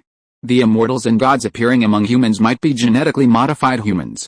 Thinking about it this way, it seemed normal. For example, emitting white light was something their superior civilization could also do. As long as genes were modified, they could absorb energy and emit some light. Of course, becoming the sun was completely impossible. In their view, this must be technology developed by that alien civilization. Otherwise, how could a creature release such a large amount of energy? They even suspected that those immortals and angels also had high-tech assistants, because the effect had exceeded what genetic modification could produce. As the discussion progressed, the Greys became more and more certain. Those unusual events occurring among humans must have been caused by outsiders using technology. Although Earth is very well hidden as an experimental ground, they have still discovered traces of outsiders. Perhaps this time, some benevolent individuals want to change and save those ignorant humans, allowing them to escape their predetermined fate. This is absolutely unacceptable. A small gray being, the tallest of whom is a full 2 meters, said in a deep voice, "No matter what those outsiders want to do, we cannot let them succeed. This experimental ground is a site used by their superior civilization for observation and experimentation. In their eyes, those humans are no different from piglets, just a group of experimental subjects. They will not allow it. They will not allow the experimental ground to escape their control." Moreover, the power of their superior civilization also fills them with confidence. The 2-meter-tall gray being laughed. "It just so happens that a new round of destruction is about to arrive, so let's bring it forward this time. It can also serve as a warning to those outsiders, telling them not to cross the line. The level of civilization of Earthlings has almost reached the limit of what they can tolerate, so they might as well begin a new round of experiments. Just like the previous times." "Agreed," a chorus of agreement rang out. After making their decision, one of the Greys scoffed. "HMPH, a bunch of busybodies." A 2-meter-tall Grey agreed, "Those humans are perfect for our research. They're emotional and full of servility. That servility makes them easy to guide. I was thinking of going down there before the destruction, to make those humans submit to me, but it seems that's not the right time now." He blamed the outsiders, otherwise, he could have experienced leading those lowly races. Another Grey chimed in, "If anyone's to blame, it's the outsiders. Humans could have lived a little longer." After their famed schadenfreude, these incredibly cruel Greys began devising a plan to reboot Earth. Virus, sun, or meteorites, the 2-meter-tall Grey decided. The other Greys didn't object, they all thought it was quite suitable. Soon, these dozen or so Greys began preparations for the apocalypse. They were going to guide a massive meteorite, precisely projecting it onto Earth. However, before their destruction, the 2-meter-tall Grey figure, seemingly in leadership, made another decision, to gather information about the outsiders on Earth before their doom, or perhaps issue a warning. Of course, if possible, they might also try to obtain some of the outsiders' tissues for research. As a similarly advanced civilization, their genes would have significant research value. Time passed quickly. 5 days went by. During these days, the Greys had locked onto a meteorite nearly 100 kilometers in diameter and even installed control devices, ready to destroy the test site at any moment. Meanwhile, The 2-meter-tall gray figure, along with 4 other grays, boarded a spacecraft and flew to Earth, the test site. They did so silently, completely undetected by human civilization. The satellites were mere decorations, hardly different from toys. Vatican City. Inside the Grand Cathedral, Pope Joseph, watching the faithful come and go, sighed with distress. Initially, the appearance of Saint Michael had given him hope that the Church's opportunity had arrived, and he was preparing to make his mark. Indeed, at first, the Vatican's influence was soaring, almost like a return to the Middle Ages. Pope Joseph was beaming with joy. But then, before they could even build up their influence, the sun god Ra appeared, disrupting the progress. Why? Because the other was a god, while their one true God, the sole god of their faith, was nowhere to be found. Only a saint resembling a 6-winged dark angel had appeared. How could one be a mere figurehead, while the other was the undisputed sun god? Thus, the Pope's fervent hopes were dashed before they even began. In fact, the Church's influence was declining. Pope Joseph sighed again. Just then, a child's voice rang out. "Grandpa Pope, does God really exist? Thank you to Black Cat in the Rain for the 500 coin donation. Thank you to I Can't Hold My Home Anymore for the 200 coin donation. Thank you to Flute in the Moonlight Pavilion for the 100 coin donation. Thank you to Peanut Cake for the 100 coin donation. Thank you." Chapter 402 The Dazzling Gates of Heaven. An 8 or 9-year-old boy looked up at the elderly man with white hair and even a receding hairline, and asked curiously. Pope Joseph looked down at the child and smiled kindly. "Child, God is always watching over this world. As long as you have God in your heart, then God will always be with you and will always protect you." "Really?" the boy asked in surprise. "Is God powerful?" Saint Joseph was very patient with this future believer. He smiled and said, "Child, legend has it that the world was created by God. God completed the feat of creation in 7 days. Isn't that amazing?" The boy thought for a moment, then nodded and said in a childish, worshipful voice, "Grandpa, God is so amazing." Pope Joseph was taken aback, then laughed. He patted the boy's head and continued, "God is all-knowing and all-powerful. There is nothing he cannot do. Those who believe in him will be protected by him." The boy suddenly remembered something and asked curiously, "Then how does God compare to Ra?" He suddenly recalled that there had been a sun god before, and wondered which was more powerful, the god the Pope had mentioned or the sun god. Pope Joseph, who had been smiling broadly at the boy, froze upon hearing the question. However, despite his complex emotions, his long-held devotion to God compelled him to answer immediately. "Child, God is all-knowing and all-powerful. We should not judge God's power with our suspicions. That is disrespectful and blasphemous. We cannot even imagine God's power." Although he didn't answer directly, the implied meaning was clear. "Oh," the boy responded with a hint of disappointment, then suddenly remembered something and asked expectantly, "Then, Grandpa Pope, when will God appear?" In his mind, God was so powerful that if he appeared, he could grant all wishes. So, when he asked this question, his heart was full of anticipation. Pope Joseph, who had been barely maintaining his composure, finally broke down completely. His smile was forced, and he felt uneasy. This question had always been a thorn in his side, and now that the child had asked it, he could no longer ignore it. The Egyptian sun god had appeared, so what about the all-knowing and all-powerful Lord? When would Lord descend? For thousands of years, religion had almost become an appendage of politics, and faith had become a tool in the hands of rulers.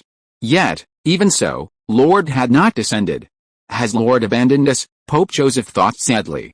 Although he felt pessimistic, he forced a smile and said to the child before him, "Yes, God will eventually descend." The boy didn't think too much about it and beamed with joy upon hearing the answer.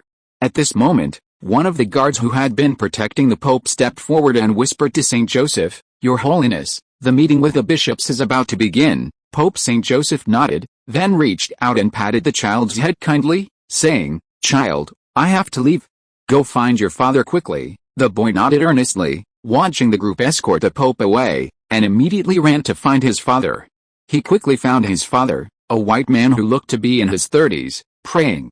Just then, his father finished praying and took the boy's hand, leading him out of the church.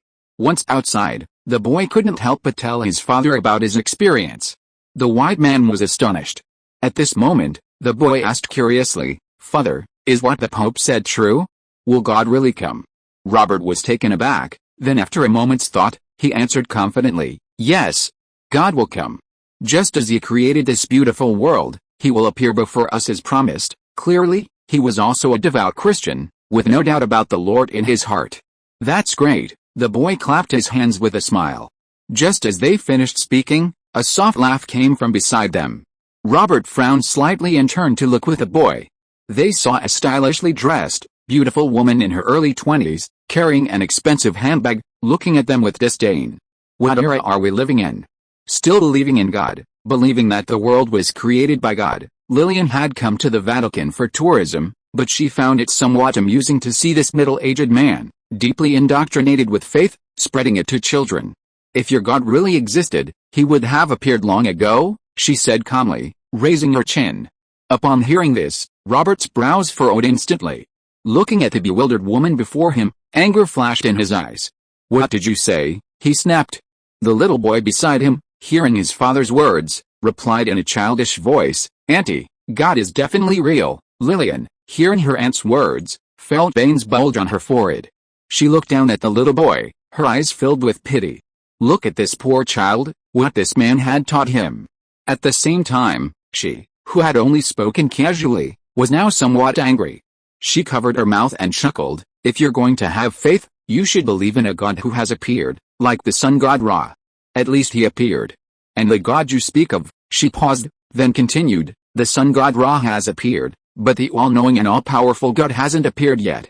Isn't that obvious? Even if he hasn't appeared, at least some miracle should have occurred, don't you think? Finally, she glanced sideways at the two of them and let out another soft laugh. You? Robert's face flushed red with anger, his glare filled with resentment, yet he didn't know how to refute her. The woman's words had struck a nerve. However, even so, he wouldn't be easily swayed by her words. He firmly believed in God's existence. Lillian, seeing the man's frustrated state, felt a surge of satisfaction, a smug look spreading across her pretty face. Just as they were arguing, not far from the church, a young man wearing a white baseball cap, who had been looking down, suddenly glanced up at the distant church and smiled. Soo-yoon had already decided what to do next. Since the Holy Sun had appeared in his dream, he might as well use the Holy Sun as a starting point. End of this chapter. Thank you so much for reading until the end. Don't forget to give it a like. Looking for more exclusive content and immediate access? Subscribe to our Patreon. Remember, every like, subscription or donation encourages us to continue. Thank you all. See you in the next video.